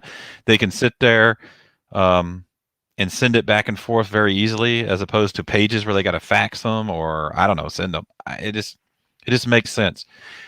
So, and and as you can see, I'm sharing a screen again. So this isn't quite the one I was looking at, but it's kind of similar. So this is called CryptoSlam.io, and it Mm-hmm. kind of gives like all the different NFT collectibles out there and sales and everything. Like in 24 hours, the past 7 days, and all time. So I don't like 24 hours. Like look at 7 days, and you can see NBA Top Shots, the the king of the crown there, like $22 million in sales over the past 7 days. And then you got CryptoPunks. So have you heard of CryptoPunks? Yep. They only made 10,000 of those. So, and that was about 3 years ago, and they were given away for free. Yeah. All you had to do was get on there and claim one of them. Yep. And CryptoPunks are now selling for about some of them $150,000 each. If you got one of the 5 aliens, they're probably about they're several $1 million. Yep. And then there's this So Rare, which I can't figure out. And then there's Axie Infinity. See what I'm saying? It's number 4. Yep. And there's only one. So you look at Top Shot, where it's only 34,000 buyers. And then CryptoPunks, there's only so many, so there's only 101. And then you got So Rare, which is doing soccer. Axie Infinity is like 1,361. So I really want to look into getting into that. Can you search for a particular NFT asset on here? I don't know if you. Yeah, you can. Looks like it. Okay. Search for Decentraland. Well, this is a player, team, owner name, or wallet address. So I think that's looking for separate individuals. All right, close that out. On that list, see if it'll let you sort product like alphabetically. No, it will not. That's stupid. Can you just do like a Control F and type in Decentraland? I'd be curious if it's on there. Because that's one of the cryptos I started investing in, and I think it's fascinating. Central. No, it's not on there. Type in Mana, M-A-N-A. No, okay. It doesn't look like it. Actually, it's going down there. But just look at all the NFTs that are exploding out there. What's this God? I think I remember reading about this Godzilla one. Godzilla NFT. So what's nice is you can go into this, you can see all that, but then here's the live sale. Like this one sold whatever wax is for 94 cents like just now. And then you can see what the top sales are and what was just minted and what was just put on the market. So these look like Godzilla cards of some sort. Yeah. But it's just exploding out there, NFTs. And I think there's a lot of opportunity out there, but I also think there's a lot of opportunities to get taken advantage of. So here's the Gods Unchained. There's only been 8 buyers. So Street Fighter, I don't know what that is, but I've heard stuff about that. There's Crypto Garbage Kitties. Pail Kids. Yep. That's awesome. F1 Delta Time, I've heard some stuff about. I mean, there's Leonard Nimoy, which just got me thinking. So there's a William Shatner. I mean, everybody's getting into this NFT where you can actually buy. Man, this is just an article on it. Where's the actual? It's some crazy stuff. Here it is. Buy and collect William Shatner trading cards, but it's like, and some of the stuff he's like hilarious. Signed or done stuff too. That's hilarious. I love that. All right, and you see how it's numbered, like 20 out of 50, yeah. one out. But honestly, and as you can see on these cards now, that's the other nice thing about digital stuff. See, I can grab it, I can move it around. Like right here, the one of him and Leonard Nimoy, there's actually motion in the card. Yep. He's putting his signature is appearing on it. Yeah, I love this. You know what we should do? We should launch an NFT. Ooh, a Dirty Legion NFT. We should we talk about this publicly? We should launch an NFT platform for digital artists. Comic book digital artists. Let me specify. Yep. And so and I guess we're segueing on all over the place. So let's segue. Okay, so because we're all free flowing. I don't have to work tomorrow. I'm on my 3rd glass of bourbon. So I talked about earlier about how do you what do you physically do with a digital asset? Right? So I know how y'all are always talking about Kickstarters. And y'all are always doing comic Kickstarters. I don't do comic Kickstarters. I do technology hardware Kickstarters. Interesting. So here's one. Here is the Kickstarter that I'm actually getting delivered later this month that I did last year. It is Looking Glass. Oh, sweet. So that's not actually the best. So that's a video. That is This sweet. is this is what you do with digital assets. Yep. See, I was gonna say just buy like a cheap Fire tablet or whatever for $30, but this is way nicer. Yeah, that's nice. What did you pay for this, if you don't mind me asking? I think the Kickstarter was $199 each. That's not bad actually for what this is. Retail when this is first coming out is going to be $399. Wait a second. I've seen this company. I saw their demo before their Kickstarter because they used to have it was a giant one. It was They like did two they did a foot holodeck. It wide. was a desk. It was no, it was a table. It was a table. Yep. Yep. Yep. Ah, that is so sweet, dude. And it's hooked up to the Unity engine. That is really sweet. Yeah, see, And I would pay $200 to display one like that. all right. So yeah. So I actually oh no, the early bird, that's at $249 now for the early bird. So I mean, there's how it's got a Raspberry Pi 4 in it. That's what runs it. Mm.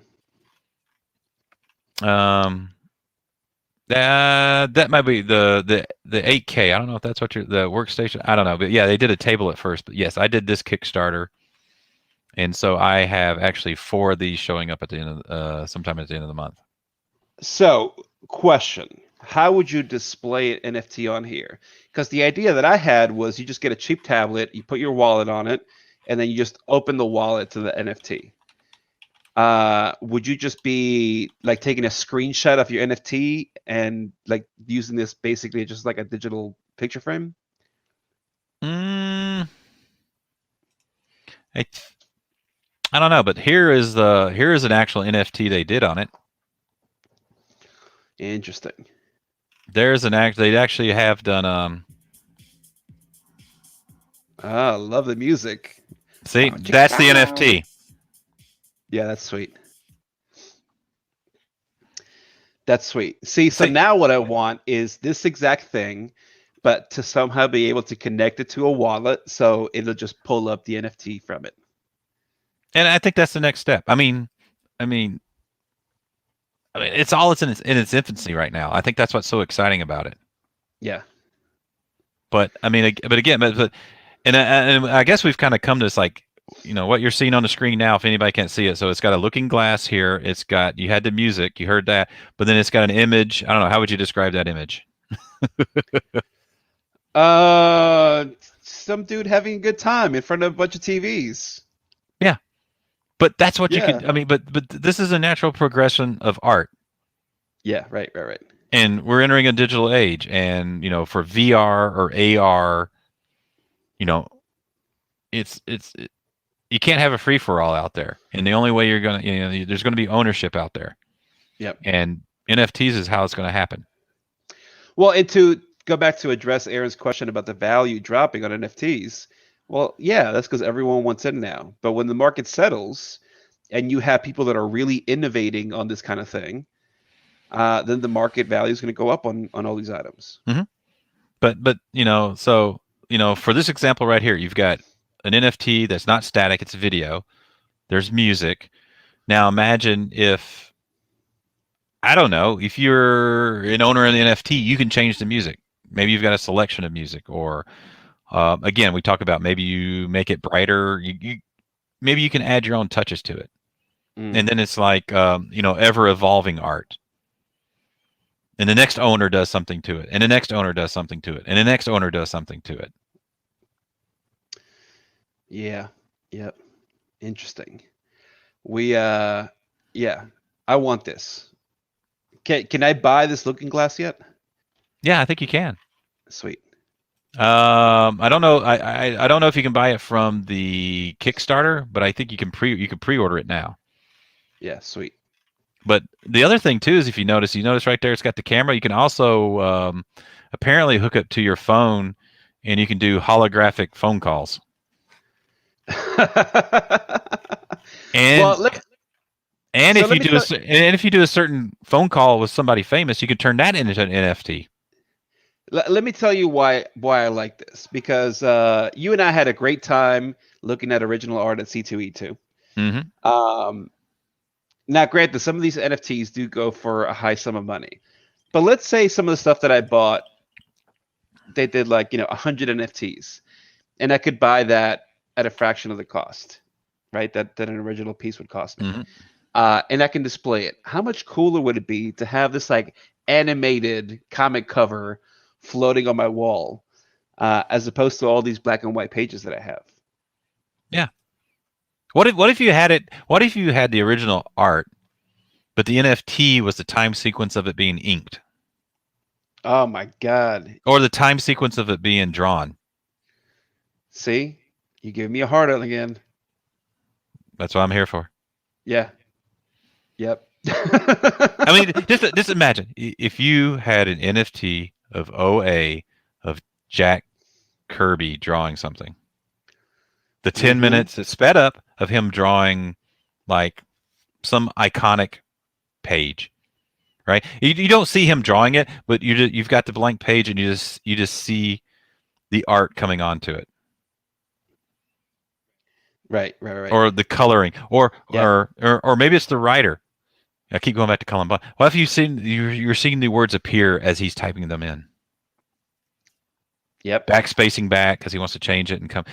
I mean, that's what NFTs give you, I See, think. that is so worth it to me, because one thing that I've always wanted to buy, um, is original comic book scripts, and for some reason, only one person was willing to sell me an original comic book script. Really? I'm serious. Why can't I go to a convention and buy a comic book script? Why can't I buy an NFT of a comic book script? So back in the day, they would have typed it out. I guess that got digital sooner rather than later with word processors. Yep.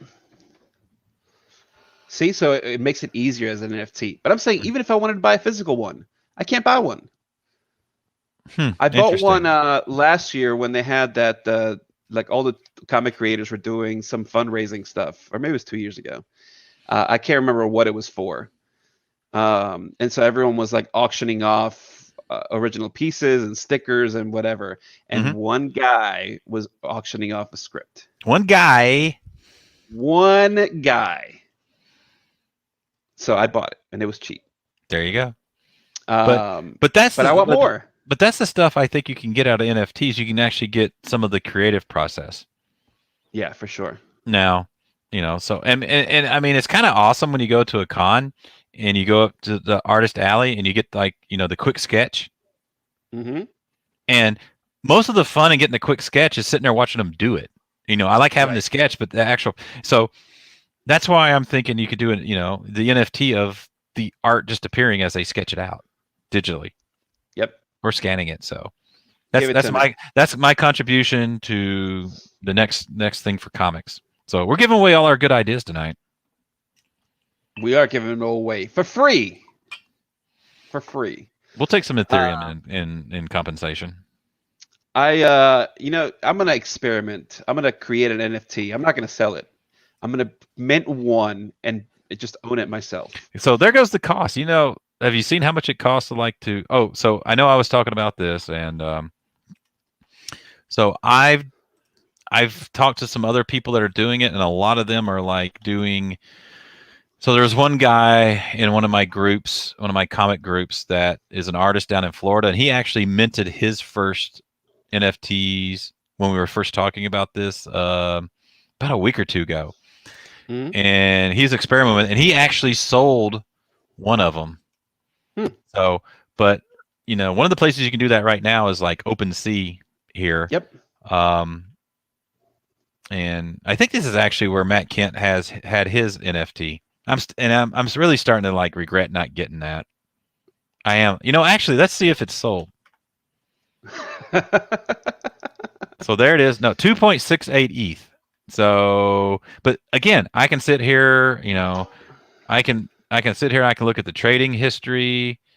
Yeah, you can see there where we were bidding on it. Oh, and it shows up like you. So 2.68, and you can actually, I can make an offer right now for it. So no, it's still with the original owner named Spanksy, which owns nothing else. That's the other thing too. So like if you like this Spanksy, you can actually click on somebody on here and you can see everything they own in the art. So ooh, there's the full comic. Can I actually read the full comic? I think I could zoom in and read the full comic. See, this is where I'm getting into what's the point in owning it now if anybody can go and read it. Yeah. But What is the cost of minting an NFT? I mean, you're paying the gas fee, right? Is there I anything think on it top of ended that? up. I think at the time it was like $50 to $70. Okay. That's what I think. Yeah, But that's not bad. I just linked my wallet to OpenSea. It was super easy. So I'm gonna do a test. I'm gonna you can, create an you NFT. know, you can actually buy domain names as NFT. Are you serious? Domain names are NFTs. Oh my God. I didn't know that. I Yeah, need to do that. there's trading cards. Um, Gods Unchained. Actually, let's take a look at it. Here's some Gods Unchained cards, like a rare chest, point 0.1 ETH. So that's a $200 card. Can't get Hmm. that on a Hearthstone, probably. No. But this is actually, I think, where Beeple is. He's on here on OpenSea. Yep, there is your Beeple. Yes. Yep, he sure is. And he actually, they do some drops. They'll do like, they'll give you 15 minutes notice, and you get on there and you put your name in, and they'll give out 15 of them in a raffle. So they'll do drops. If you get the raffle, you can immediately sell it for about $150,000. Dang. And here's what's, you know why I'm kicking myself? Somebody 6 months ago was asking me about Beeple, so I was looking at Beeple 6 months ago before it all blew up. Yep, Yeah, should have gotten in there. I know. There. I mean, oh yeah, here's the crypto punk. Oh no, crypto punks. Yeah, there's the crypto punks.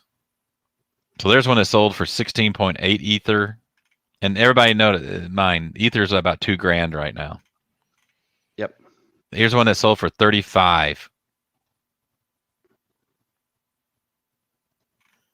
And so we're looking at CryptoPunks right now. So what happened in 2017, there was this lab, they made 10,000 CryptoPunks. And basically they did an algorithm where they took like 6 or 7 traits and just mixed them up into 10,000 combinations. And they just put it on there. It's like, if you came on and wanted one, you just claimed one. Right. And there's like 5 aliens, 1 gorilla, and 1 zombie. And the rest are just these combinations of people. And the gorilla, the zombie, and the 5 aliens are just go for like millions of dollars now. And the rest of these are CryptoPunks, which, if I'm sharing my screen here, then gets me, I'm going to switch to TweetDeck because I recently started following an individual. How do I search on this? I'm still trying to figure out TweetDeck. So Danny. So here's an individual. He actually bought a crypto. I read an article on him recently. He very early bought into Bitcoin, then switched over to Ethereum, then bought early crypto punks and everything. So this guy somehow figures out stuff early. So I started following him just to kind of see what he's talking about and everything. Mm-hmm. It was a very interesting article. I'm trying to think where I read it at. But this, he was in college and he threw $4,000 into Bitcoin. And now he's taken that and put it in Ethereum and then put it into other NFTs and stuff. And he's just blown up his net worth. Oh, here it is. There's the article. So meet a guy who made millions in Bitcoin, did millions more on NFTs in The Hustle. Daniel Magard, 30. And of course he's Australian too. It's a very interesting read because he's kind of like, and here's why I'm wanting to follow him, because right now it's the NFTs for the art, and I'm wanting to see who he talks about for art. Mm. All right, because like here he's so like here's an NFT. I don't know what that is, and I don't know how to describe it to any listeners. Yeah, that's cool though. Right. So basically, so he asked where was it up here? This is he asked everybody, hey, what's the art you're following, or what's the art? And it's like it's what's nice. To see what people are saying. Oh yeah, here it is. If you were to only buy one high profile NFT, which artist, celebrity, or brand would it be? This is questions like this is the only reason I started following him, to kind of see um other people are saying and what artists Mm. they're talking about. Because who do you know who's going to be the next CryptoPunk, or who's going to be the next Beeple until it's Right. too late, right? So here, oh, these are great. The thick Pokemon cards. Have you seen those? No. So all the Pokemon cards, all drawn, like all digital, all thick, right? And apparently those are very popular and going for a lot of money. What's the one that I just saw? It was like characters without heads. It's Oh like yeah, and yep. it's like if Pokemon were masks, Hmm. like furry outfits that the other characters wore. Yeah. Those were cool. So like here's somebody recommending Samar on OpenSea. Uh, here's one doing Gummy Thoughts. I don't know what that is. But this, I guess, this is how I'm going to try to like educate myself on NFTs, right? Um, so I'm just following him to kind of see what him and the others are talking about. I mean, here's one. I don't know what that is. It's 120 ETH, so it's Hmm. $232,000. Whatever this is, I don't know what it is. It looks like some cards, maybe. I don't know. It's art. Yeah.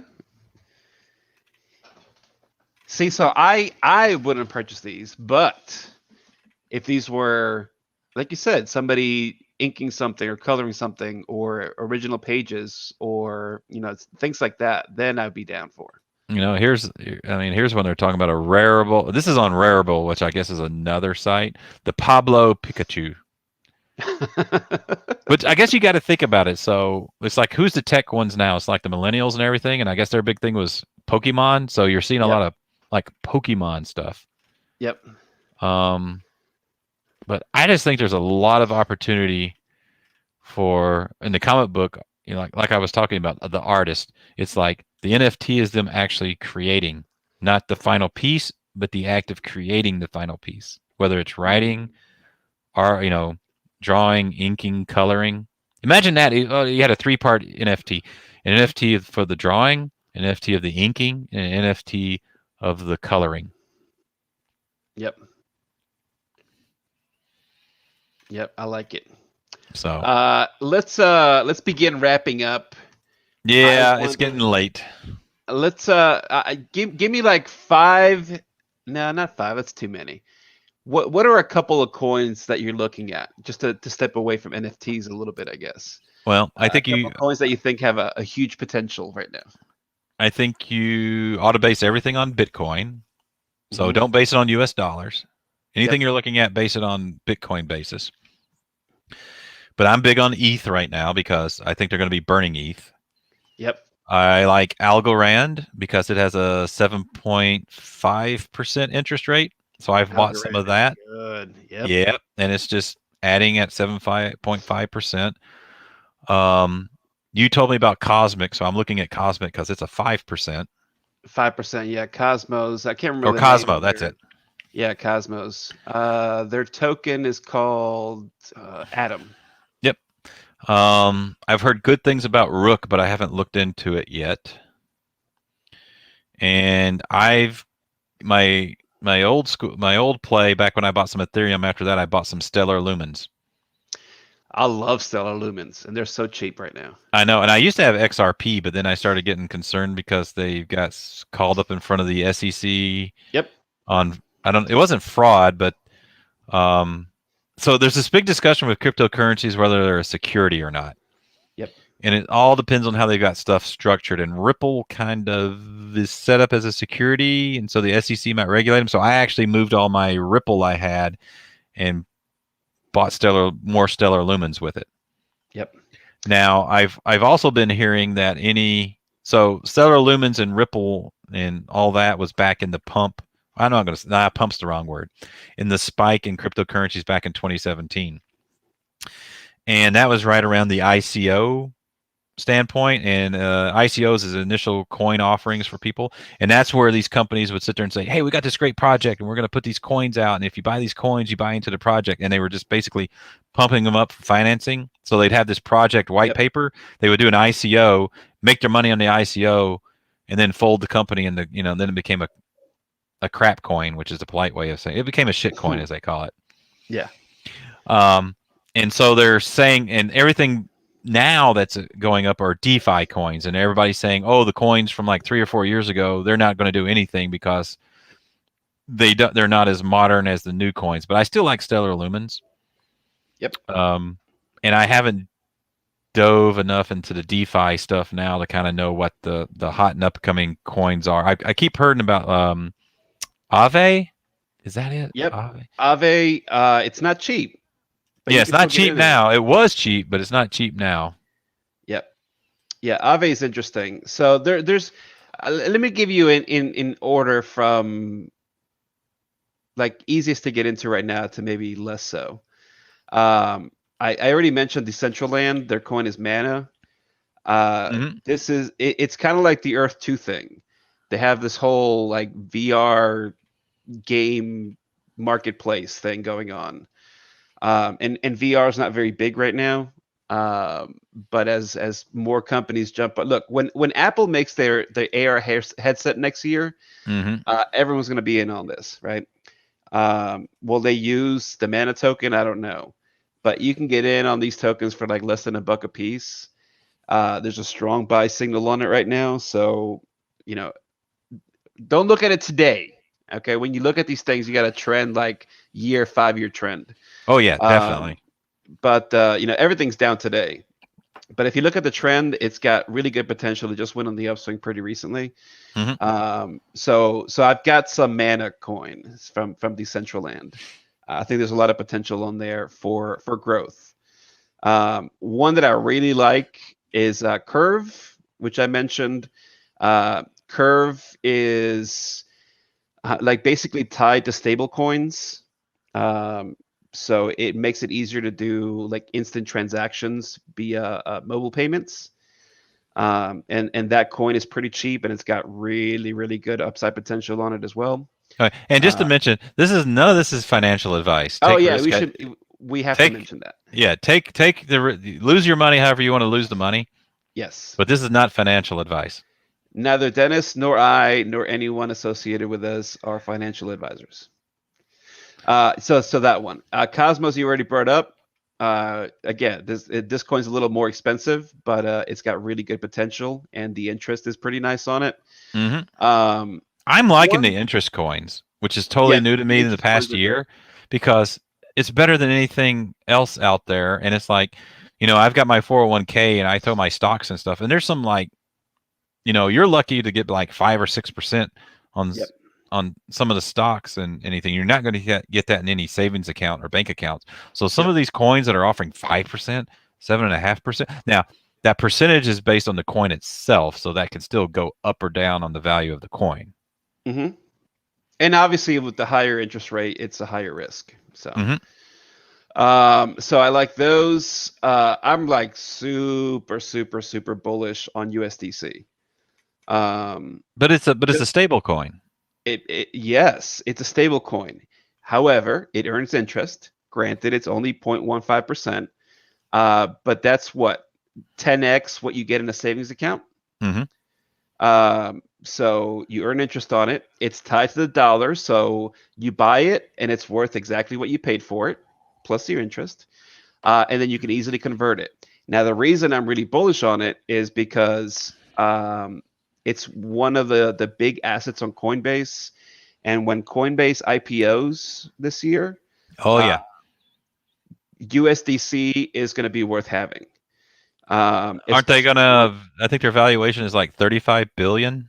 yes. So Coinbase is valued as the 12th largest bank in the country. Okay. Yeah. So get USDC, especially when they IPO and then when their debit card comes out, and you can easily convert between your crypto and your USDC into dollars. Was totally worth it. Okay. You know. Oh, I will mention another one that I didn't think of, but Flow. So I have looked at Flow in the past. I'm not sure about it yet. Yeah, but do you know what Flow is? And Yeah. and for none of the viewers out there who's listening, I'm actually running stuff here now on Coin Market Cap, which Yep. has all the. So Flow is the coin put by Dapper Labs, which is doing NBA Top Shot, Right. and who will be doing here in the immediate future UFC. Hmm. They've already secured up the website, though the domain names and some other stuff for the NFL Yep. and the NHL. Yep. So Flow is their specific um, coin because they were doing it the first things on Ethereum and it was too slow and they broke it, the Yep. Crypto Kitties. And so this is theirs. And I'm really thinking I needed to buy some Flow because if they continue on with what they've done with the hot shot, top shot stuff, then I I think that coin's going to go up. And I'm trying to think here. So I'm like doing. Oh yeah, Cheese Wizards. I forgot about Cheese Wizards. I actually signed up for that too from that Dapper Labs. But I'm trying to think. They've got actually let me see. So the reason I'm high on Flow is because if you look at who and Dapper Labs is a Canadian company. They crap. I'm trying to find it, but they have a list of who all uh, the company or the organizations they're working with, and it's quite a few. Like Disney, I think it was. I'm just doing it from memory, so I'm not going to commit to that. But like Warner Brothers, so they're so if Warner Brothers are going to do something with music, now I'm Hmm. trying to figure out how you do flow and NFTs with music. So there's already a music NFT. I can't remember the name of the band, but they released a whole album, and then you get extra perks. Oh, Kings of Leon. Kings of Leon, yes, you have like Well, digital perks, but there you was also one get of perks at their concerts too. them. If you bought it, you got front row seats to every concert That's for the King of life. Leon one. Yeah, that's it. So there's some good possibility there. The last one that I'm surprised hasn't come up is Cardano. You brought it up to me the other day. Hmm. I had a very small stake. I bought a shit ton more between the last time we talked and now. Yeah, I got to get some more in Cardano. Yeah, Cardano has humongous potential. They just now granted, this is like a third world country, but apparently Ethiopia is tying their currency to Cardano now. Hmm.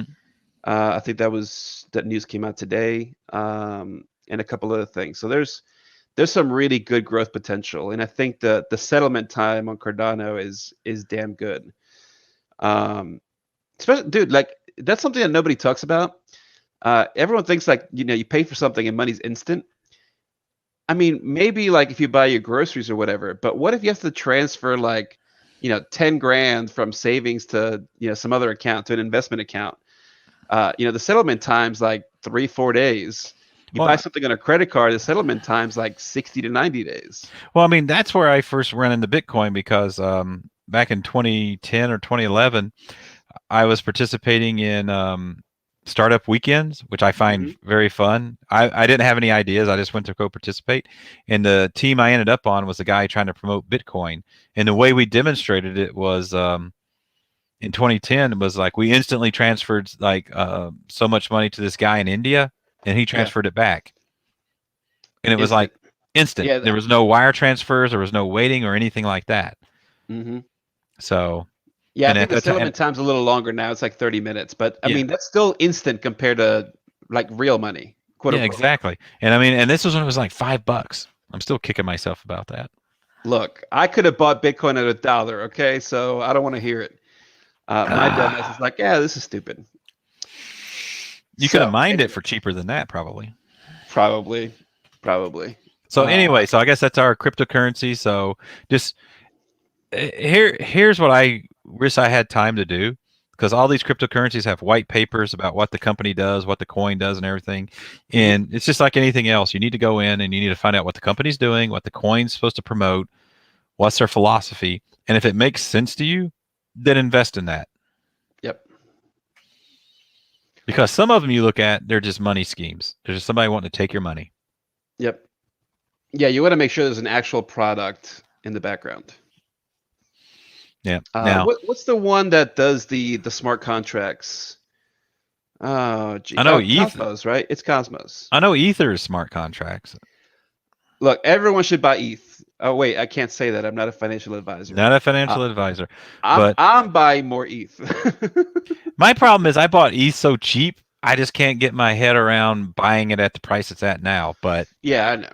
But again, it's like I bought some Bitcoin last year just because I was going to do something with it and I forgot to do it, and now that's like quadruple. I know. Actually, I think I've 10x'd it. I'm like, okay. So I mean, that's the thing. I guess it's like if you're wanting the 100 times something, or you want to like go to the moon. It's like you put $100 in and it's like $1 million tomorrow. It's like playing the penny stocks. But you know, if you want to, if you, I mean, there's an opportunity where you can put some money into a coin and you could double your money in a year, which is better Yeah. than any of the other investments out there. Yep. But you get sucked in by those people that says like, yeah, I put $500 into Bitcoin in 2013 and now I'm worth $5 million. Well, yeah, and that's few and far between, right? You I got don't to. know. There's a lot of people that did that. Well, okay, sure. But I mean, like finding that next Bitcoin, right? To do that. Yeah, well, that's the But problem. There, I don't think there is going to be some of the stuff that's the first person mover, and it's like the yep. first ones to do it. Nobody will ever repeat it. Yes. I mean, I do see ETH going quite high. I mean, maybe not Bitcoin level, but quite high. I've listened to some technical traders, and they think it'll be 5 to 8 grand by the end of the summer. Yeah, But again, that's not financial advice. It could go to the crapper.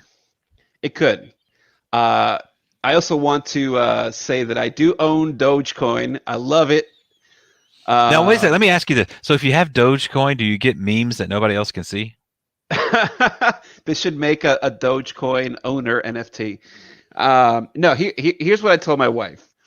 Because she was playing with Robinhood, right? And she's like, "Oh, you should try it." And I'm like, Robinhood's stupid. Like, I don't want to do that. But I said, "Fuck it, I'll go in there." So I bought some like BS stocks, and I made some money on it. So I was like, "This is just not for me." Right? Like my investment portfolio is mostly like EFTs, right? You didn't So buy any GameStop? I did not. I did not. But most of my investments are for the long term, right? So they're low yield, but they're safer. Mm-hmm. Because I'm just trying to have money for retirement. But I was on there and I was like, I'm not into just buying individual stocks. I do still own some individual stocks, but not as many, on a different platform. So I ended up, I sold all my stock on Robinhood, and everything that I had, I bought Dogecoin, okay, at like 5 cents a coin. Um, yeah, Doesn't well, and Elon doesn't Elon Musk pump Dogecoin yeah, he does, and he Mark does, Cuban? he does. I always look forward to Saturday nights when Doge gets pumped.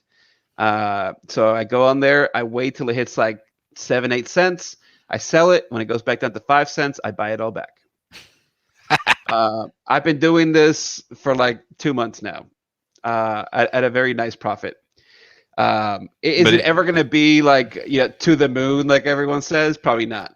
But here's the thing, dude. I own like $100 worth, right? So it's like, I don't even know, 3,000 coins.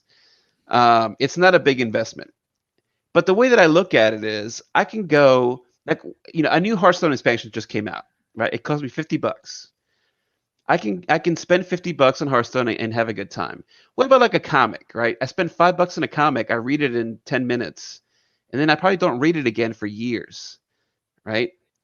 The amount of enjoyment that I've gotten just watching Dogecoin memes is worth 1,000 times the $100 that I spent on investing it. You know what I mean? Like, yeah, that's worth it to me. my whole problem with $5 comics is I remember when I could buy them for like 75 cents. Yeah, well, no more. But then I Get ready think, for the every $9 comic and soon. then I think, oh yeah, that was 30 years ago. Yeah, well, anyways. But I do love Doge. If you want, don't expect to get a big return. I mean, maybe one day it'll go to $1 and I'll be a millionaire. But don't expect a big return. But if you want to Well, have a good time, I it think it's wasn't fun. Dogecoin. It was just meant to be a joke. Yeah, for sure. It was But totally like, meant to be a joke to make fun of like Bitcoin. but you can actually use it now. Like, Mark Cuban, you had put it on the Maverick site. There's like a coffee company that accepts it. Slim Jim is doing like a Doge Slim Jim thing. Um, who else? There's some like restaurant chain that's gonna start like accepting Doge. Because like they get it on the memes because it's free marketing. You know what I mean? You talk Mhm. about Doge, or like you're gonna accept Doge, and you have tens of thousands of people on Twitter like pumping your tweet. True, Free marketing. true. So it won't be ever worth anything, but it's fun, and maybe one day it'll actually be usable. Yeah, but I don't know. NFTs and crypto, this is the future. Quit resisting it. And I don't know. I just think there's a lot of opportunity there, and I'm just trying to find the opportunity. Me too. Me too.